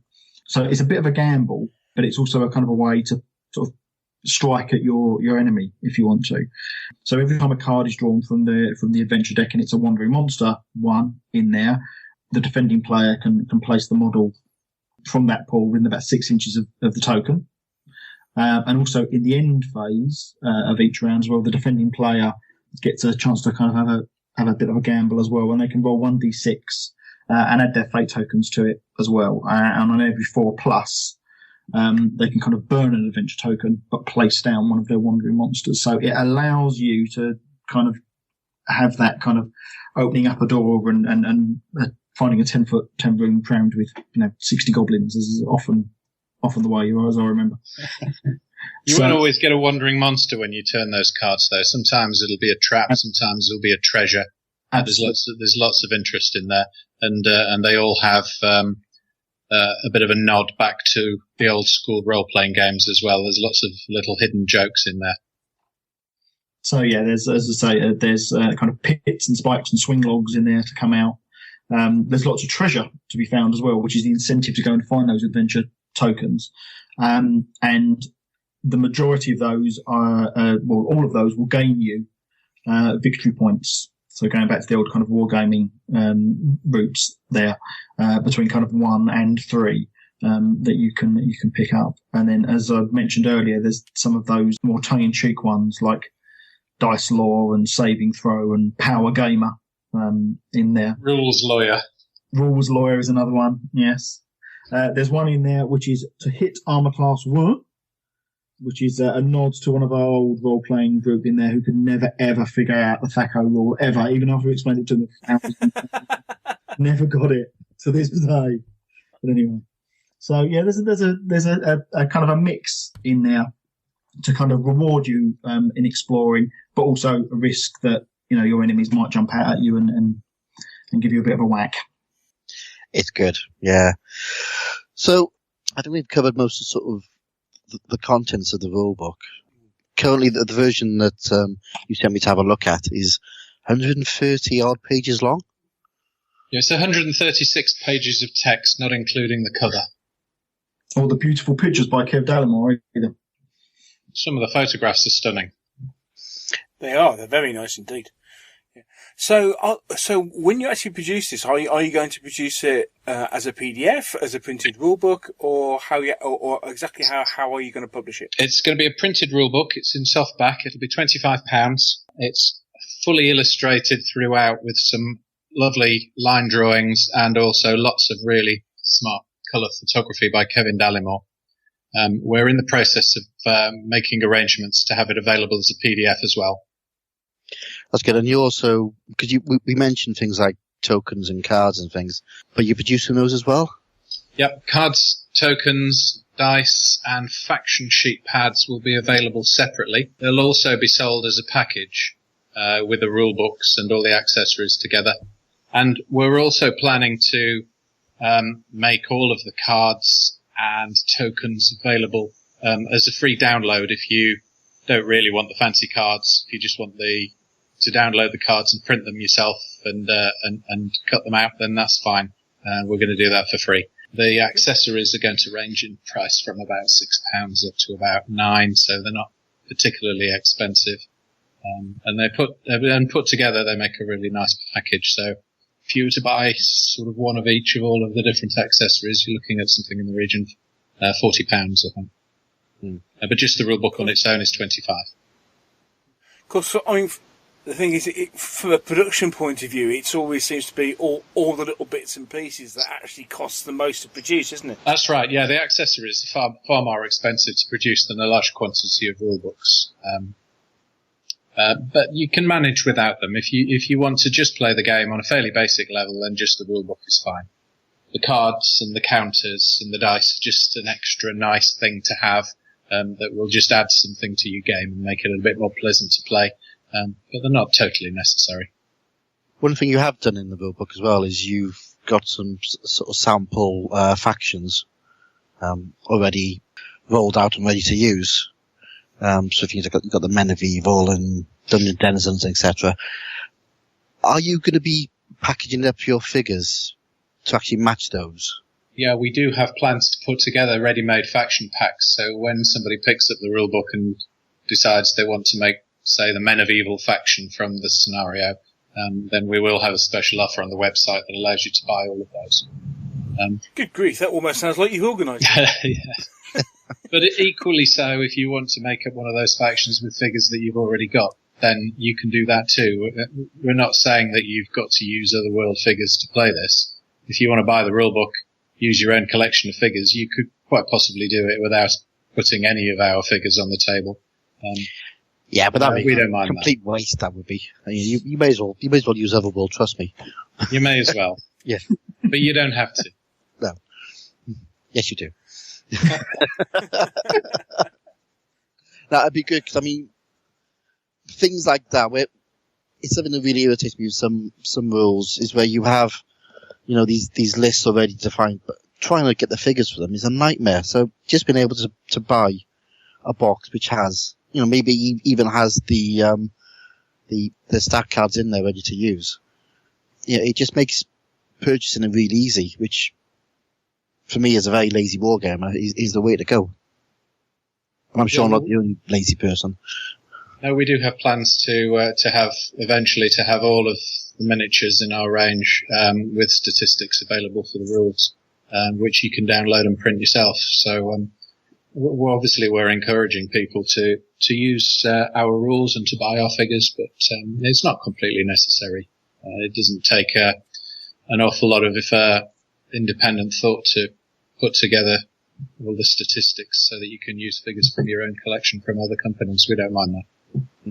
So when is all this due to be released?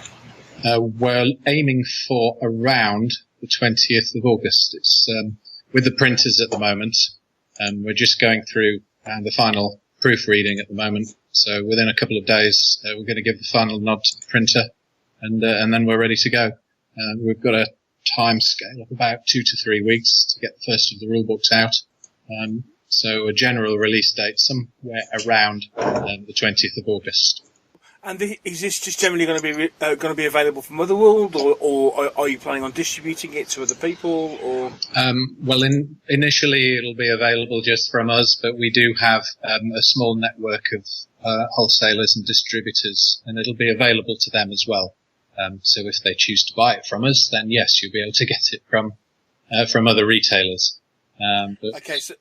Okay, so it's going to be, so obviously, you're a UK-based company, and I was just thinking, especially for people in other countries that want to get hold of it.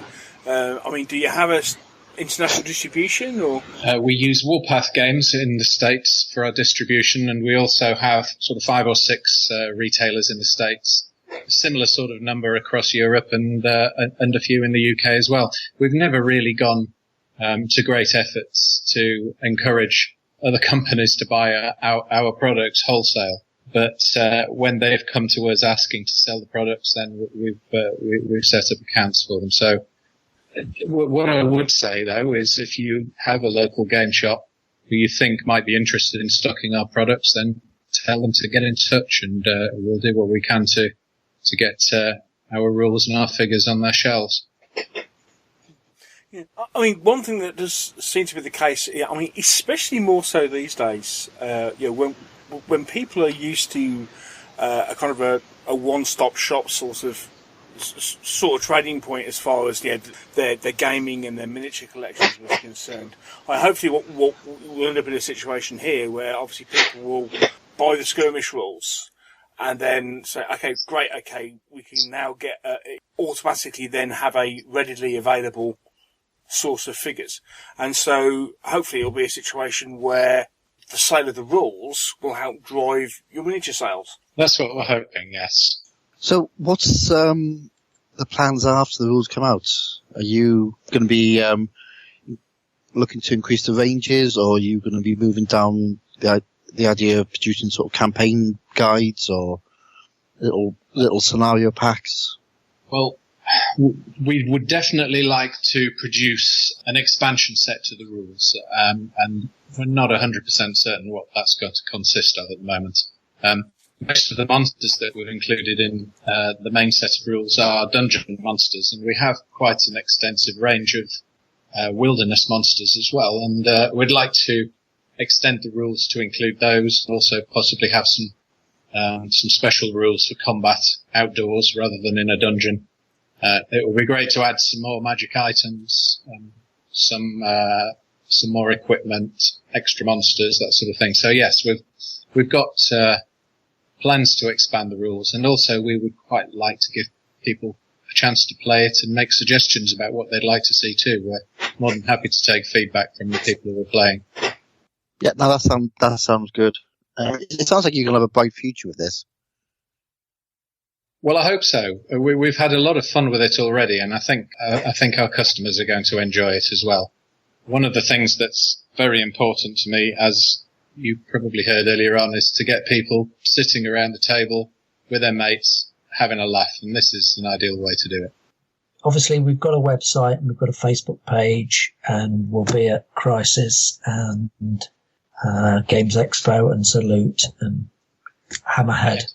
Right. Okay. So the first show that you're going to be after the launch of the rules is going to be Crisis, then, yeah? Yeah, that's our next show, Crisis in Antwerp in November, and then we've got a bit of a gap until Hammerhead will be our next one in February 2016, followed by Salute, and then UK Games Expo in Birmingham. We don't tend to do that many shows, but at all of the next few shows, we'll be running demonstration games. With some lovely scenarios and scenery and nicely painted figures. So come along and have a go and tell us what you think. Cool. Well, guys, thank you very much for coming on. It's been really interesting to chat, and it sounds really good. It sounds like I'm going to have to spend money again. Well, hopefully, Neil, we'll see you and Mike down at Otherworld Towers at some point, so we could give you a tour of the premises and maybe indulge you in a game or two. Yeah, you'd be very welcome to do that. You'd be very welcome to come down and see the headquarters, and we'll be more than happy to run a demo game for you. That sounds tremendous. I can feel a curry coming on. Another one, indeed. Yes. It's Meeples on tour again. Yes, that sounds great, guys. Well, it's been fantastic to chat. Thank you to everybody for coming on. Thank you, Neil. You're very welcome anytime. Thanks a lot. Before Karl goes, because Karl is part of the Crooked Dice family, who obviously needs to come back onto the show and tell us all about 7TV Second Edition. Fairly soon. Even after all that, you'll have me back. Yeah. Oh, definitely. Definitely. Yeah, happy to. Fantastic. Various rule sets bubbling about in my head at the moment, so hopefully Wayne didn't correct me too often, so I think we're okay. Yeah. Good stuff. Well, Karl, Wayne, Richard, thank you so much for being on the show.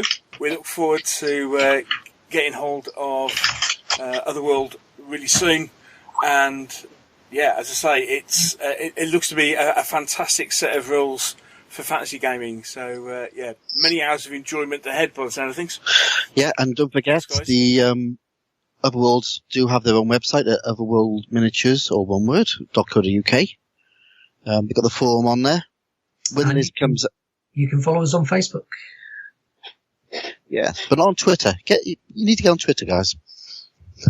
Sure about Twitter. Yeah, not really our thing, I'm afraid. Sure. It's where all the cool kids hang out. That's why it's not really our thing. Brilliant. Right. Thanks so much, guys. All right. Thank you very much for having us. I've enjoyed it. Yeah. Cheers. Great, and we'll catch up with you soon. Take care. Yes. Thanks.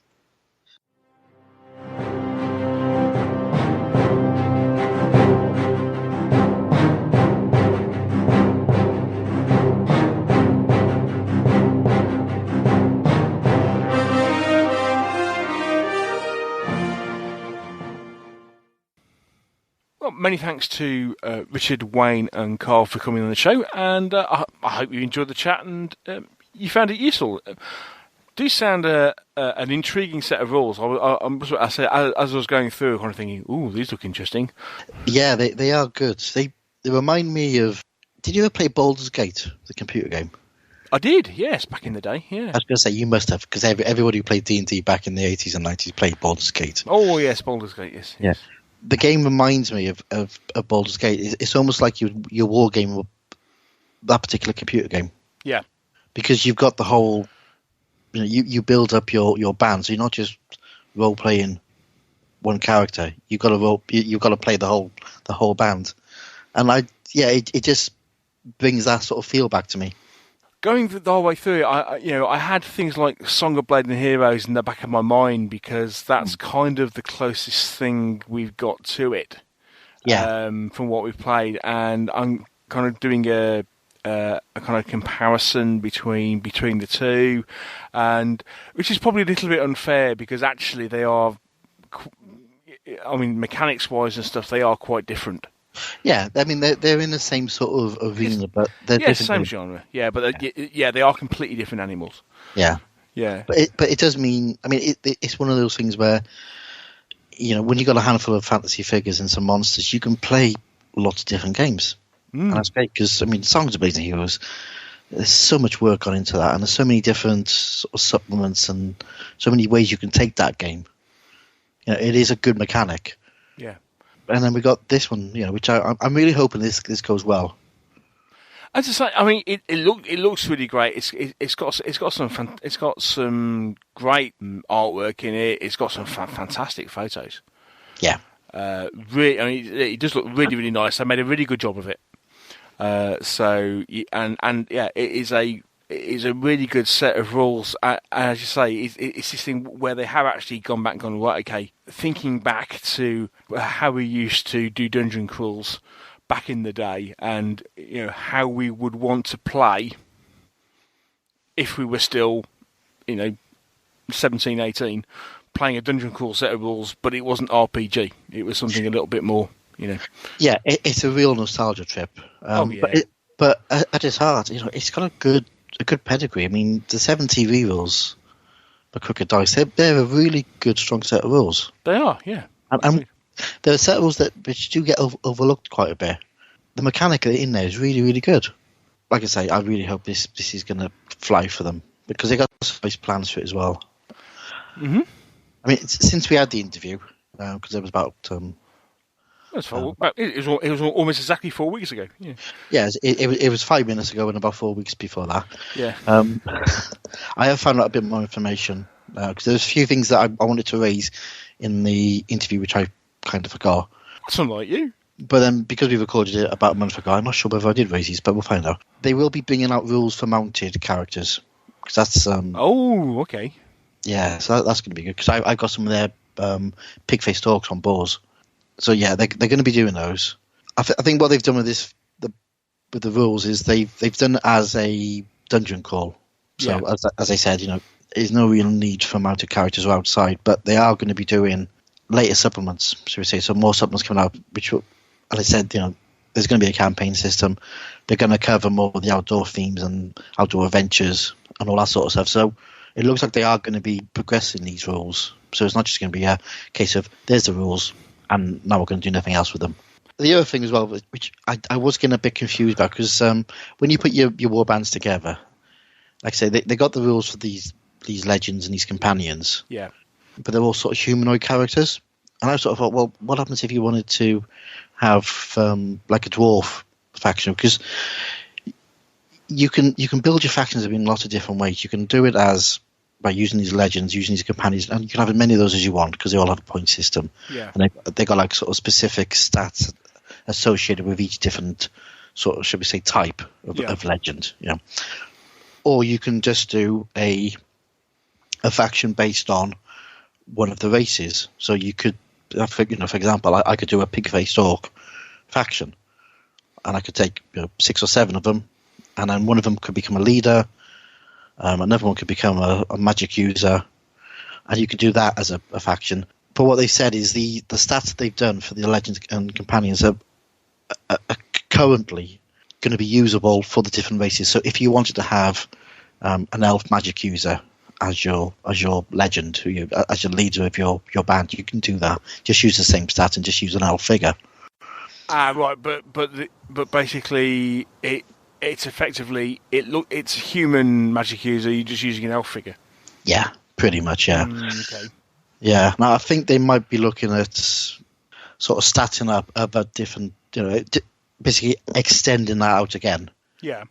Because they've only done 4 good legend figures and 4 bad legend figures, and I think it's 8 of each companions. Yeah. So I think they're going to be extending that out as well. So bringing in more like the dwarf legends and the elf legends and other ones like that. So you can have your sort of multi-race faction. Yeah. Yeah. Yeah. So that's I mean, that's good. But they're also they're going to be doing stat cards for some of the figures they got on the range. Oh, right, okay. Yeah. Yeah. Actually, not stat cards. They can be I think they can be PDFs. Yeah. So I think what they want to do is when they bring out new figures, they'll basically do a PDF of here's some stats for it, but also going back to all of the figures. So they got some really nice characterful figures in there. It's almost do like if you want to use this figure as a companion, use some stats for it.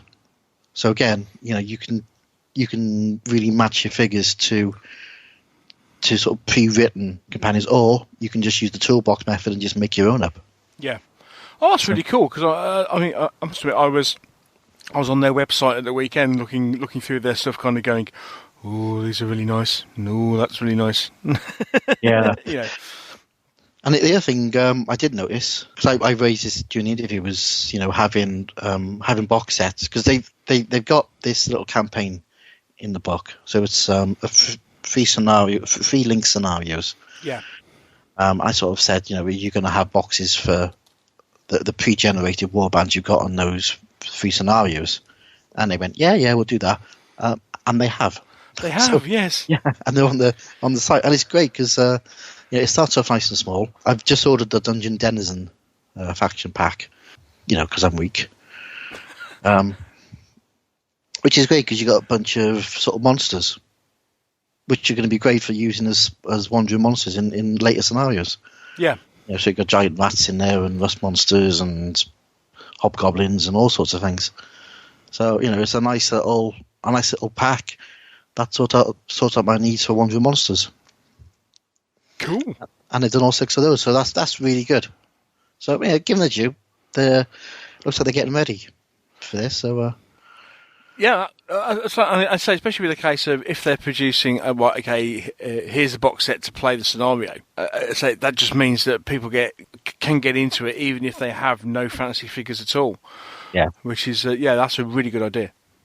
And there's some really good fantasy figures out there. So it is a case of basically design your warband, find the figures you want, or do what I do and find the figures you want, and then try and design a warband around it. And away you go. And away you go, yeah. Yeah. Now I know when we recorded the show, they weren't. They were kind of saying, middle of August for the release date, which is why this show is being released. I know we're recording it on the 12th. Hopefully, you're listening to it after the 16th of August. Have we actually got a confirmed release date for the rules? According to Wayne, it's the 19th. The 19th. Okay, yep. So that is the Wednesday after the weekend that we've released this show. Okay, so the 19th of August, these rules come out and are available. They're up available for pre-order now, aren't they? They are, yeah. I think I'm not sure if they still up for pre-order because the people who've just ordered the rule book on pre-order, I think they've already got theirs because they went out. Because Richard's been on holiday, and the books came in before he went off on holiday, so he sent those out. They also did a bundle, which obviously I picked up, which gives you all the tokens and dice and the cards as well. Yeah. I think they've just arrived in with them, so I think the bundle pre-orders, I think, are going out even as we speak now, which when you listen to this is last week. Time's a funny thing on podcast. Not that we want to confuse you. Yes, no. Yes. Think wibbly wobbly timey wimey. Yes. Yes, indeed. So it looks like it's all coming out. But I think they want to get all the pre-orders out before they put it on for public sale, which is a good thing. No, that's cool. That's cool. So 19th of August. Good stuff. Yeah. And it is well worth a look. They've done a really good job with the book. And the rules look really interesting. If you're into dungeon bash sort of stuff, it's ideal. Unfortunately, unless you pre-ordered the Battle Systems Fantasy Terrain, you're not going to be able to get hold of it for a bit because they just announced that they're not going to put their extra stuff they've got onto their web store until after the Kickstarter for the near future stuff has finished. So that won't be available till the end of September. Yeah. But you should have planned it out. Yeah, like we knew a year ago these were coming out, didn't we? Oh, yeah. Yeah, of course, yes. Apparently these have been on the cards for ages. About 2 or 3 years they've been working on these in the background. So it's just a happy accident that we got a perfect storm and we've got figures and we've got terrain and we've got rules all coming out at the same time. Yeah. Yeah. Yeah, it is. So, once again, I know I sound like a real fanboy. It's not because they sent me free figures. It's because I actually like the rules. It makes me feel young again. Yeah. All these aching bones. I'll take you back to a bygone age of role-playing. Back when we were lads. When we were young, playing RuneQuest. No, I never played RuneQuest. I'm sorry. That's your childhood, not mine. No, I was always D&D and AD&D. Never played RuneQuest. But RuneQuest is a great game. Much better than D&D. That's what everybody who plays RuneQuest says. Oh, it's much better than D&D. Yeah, it was. Answers on a postcard too. Yes. Mike is right. I suppose the next thing we need to do now is get Karl back on to talk about what he's doing over at Cricket Dice because he's got some great sets of rules over there. Oh yes, yeah. I think, and now we've had him on about Otherworld. We need to get him back on to talk about 7TV and Blake 7. Yes, How is your Blake 7 project going, by the way? About the same speed as you opening the boxes that you had last week. Touche. Yeah, I painted up some Federation troops. but Crooked Dice have been cracking on with some fantastic stuff. You look at their miniatures ranges, and if you're a 70s, 80s, or 90s British sci-fi fan, you're in heaven with what Crooked Dice have been producing over the last few years. And their rule sets are really worth a look. I think I've played 7TV a couple of times. It was when it first came out. I really enjoyed them. They're a decent set of rules. So we'll have to get Karl back on to have a chat all about that and where they're going and what they're doing next. Well, they've just done the second edition of 7TV. So yes, you're right. Yes. Yeah. So yes, we shall have to. We shall have to get you back on the show and chat all about it. Yeah, that'd be cool. That's a good excuse for me to go and buy that, but we'll set down. As if you needed one. Yes. Research. Yes. And if you weren't aware, almost everything that Mike is currently buying is apparently research for the show. Yeah, it's all for the show, man. Yeah. So basically, once again, it's all my fault. Yeah. Yeah. So well, I buy it, I play it, and if it's any good, I'll talk about it. Well, there we go. All good stuff. Take one for the team, mate. Indeed, yeah. That's it. Yeah. Yeah, it's a dirty job, but somebody's got to do it. Yeah. Yeah. Just before we go, just wanted to say one thing, which basically due to the way these shows have been recorded over the last, basically over the summer, we haven't really had a chance to say much about it. But I just want to say thank you ever so much to everybody who's given us great feedback and sent in congratulations or what have you about our 150th show. Apparently we didn't put you off with the fact that we waffled on for 3 hours.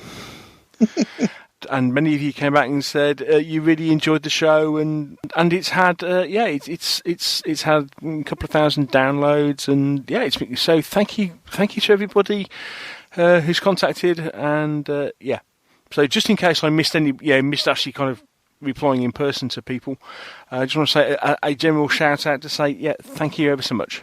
We really appreciate all your kind words, and you never know, we might be in danger of doing another one like that sometime in the future.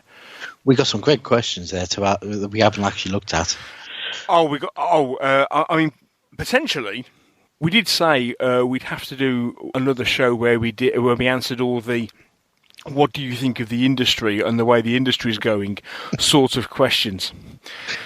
Because I mean, we didn't have time. But there was loads of people who actually asked us that sort of thing, and we just didn't have time to reply. You never know. We might even talk about point systems, Kickstarters. Well, yes, there's that, and there's Age of Sigmar. But apparently that's a bit of a taboo subject from what I'm hearing. As soon as I mention Age of Sigmar anywhere, it's just like blue touch paper and retire. Conversations just spontaneously happen. It's very popular. It's apparently a good game. Just different. Different. We will have to come back and do a show all about, these are the questions all about what we think about the industry and various things that have happened in the industry and the way things are going. And then we'll leave and just delete our internet profiles so the lawyers can't catch us. That might be an interesting one. Yes, we'll have to. Yes, that might take a long time to edit, so we don't get sued. You never know. Yeah, it was a 4-hour recording, and here's the 10-minute highlights. Yes, it was going to be live, but no, we're not that stupid. Anyway, so. Loads of things to look forward to. We're still kind of putting together our autumn schedule. Such we've got one more show to bring you, which is going to be end of the month. We've got an interview with the one and the only Sam Mustafa, which I know we kind of talked about. So that's coming up soon. Yeah, well, it's the next show. Okay, so that's the one that's coming out at the end of August. That was a cracking interview. It was really great to chat to Sam. So that's me and Mike again, and then we're into our autumn schedule, which we're kind of still putting together. So if there's anything you want us to talk about, then let us know. But we've already got a few things in place. Obviously, we said we're going to be talking about Frostgrave. We've got Heroes of Normandy to cover. I know Mr. Whittaker wants to talk about Sails of Glory. We've got interviews which we've been promising people to do. We've got Annie, and we've got Stuart, because Cost of Iron's got to be not that far away from coming out now. I'd have thought, and of course, it's about time we talk to Rich and Nick about fighting season, because that's got to be close to coming out as well. Yeah. So we got hopefully lots of stuff to cover between now and Christmas. But as I say, if there's anything you particularly want us to talk about, then drop us a note, Neil at Meeples and Miniatures, or put a comment, or drop a note on the Facebook page, or message us on Twitter. And we'll see what we can do. As I say, we're still putting things together, and we're always open to chat about. Well, if you come up and say, "Oh, what do you think about this?" and "What do you think about that?" We'll see what we can do. We'll see what we can do to accommodate people. Indeed. Okay. Well, I think that's about it. I think we're about done for the show. I think so. Cool. Well, thanks for joining me, Mike. No problem. More to the point, thank you for listening. We hope you've enjoyed the show and found it as useful as ever. Apologies in advance if this impacts your wallet, even if you haven't looked at the Otherworld Miniatures site before now. If you look, I will put a danger caveat on this point. You may well end up spending money because they are some seriously nice figures. Really, really good stuff. Yeah. So until next time. Happy gaming, take care, and we'll speak to you soon. Yep. Take care, y'all. That was my American accent. Really? I can do more. Maybe not.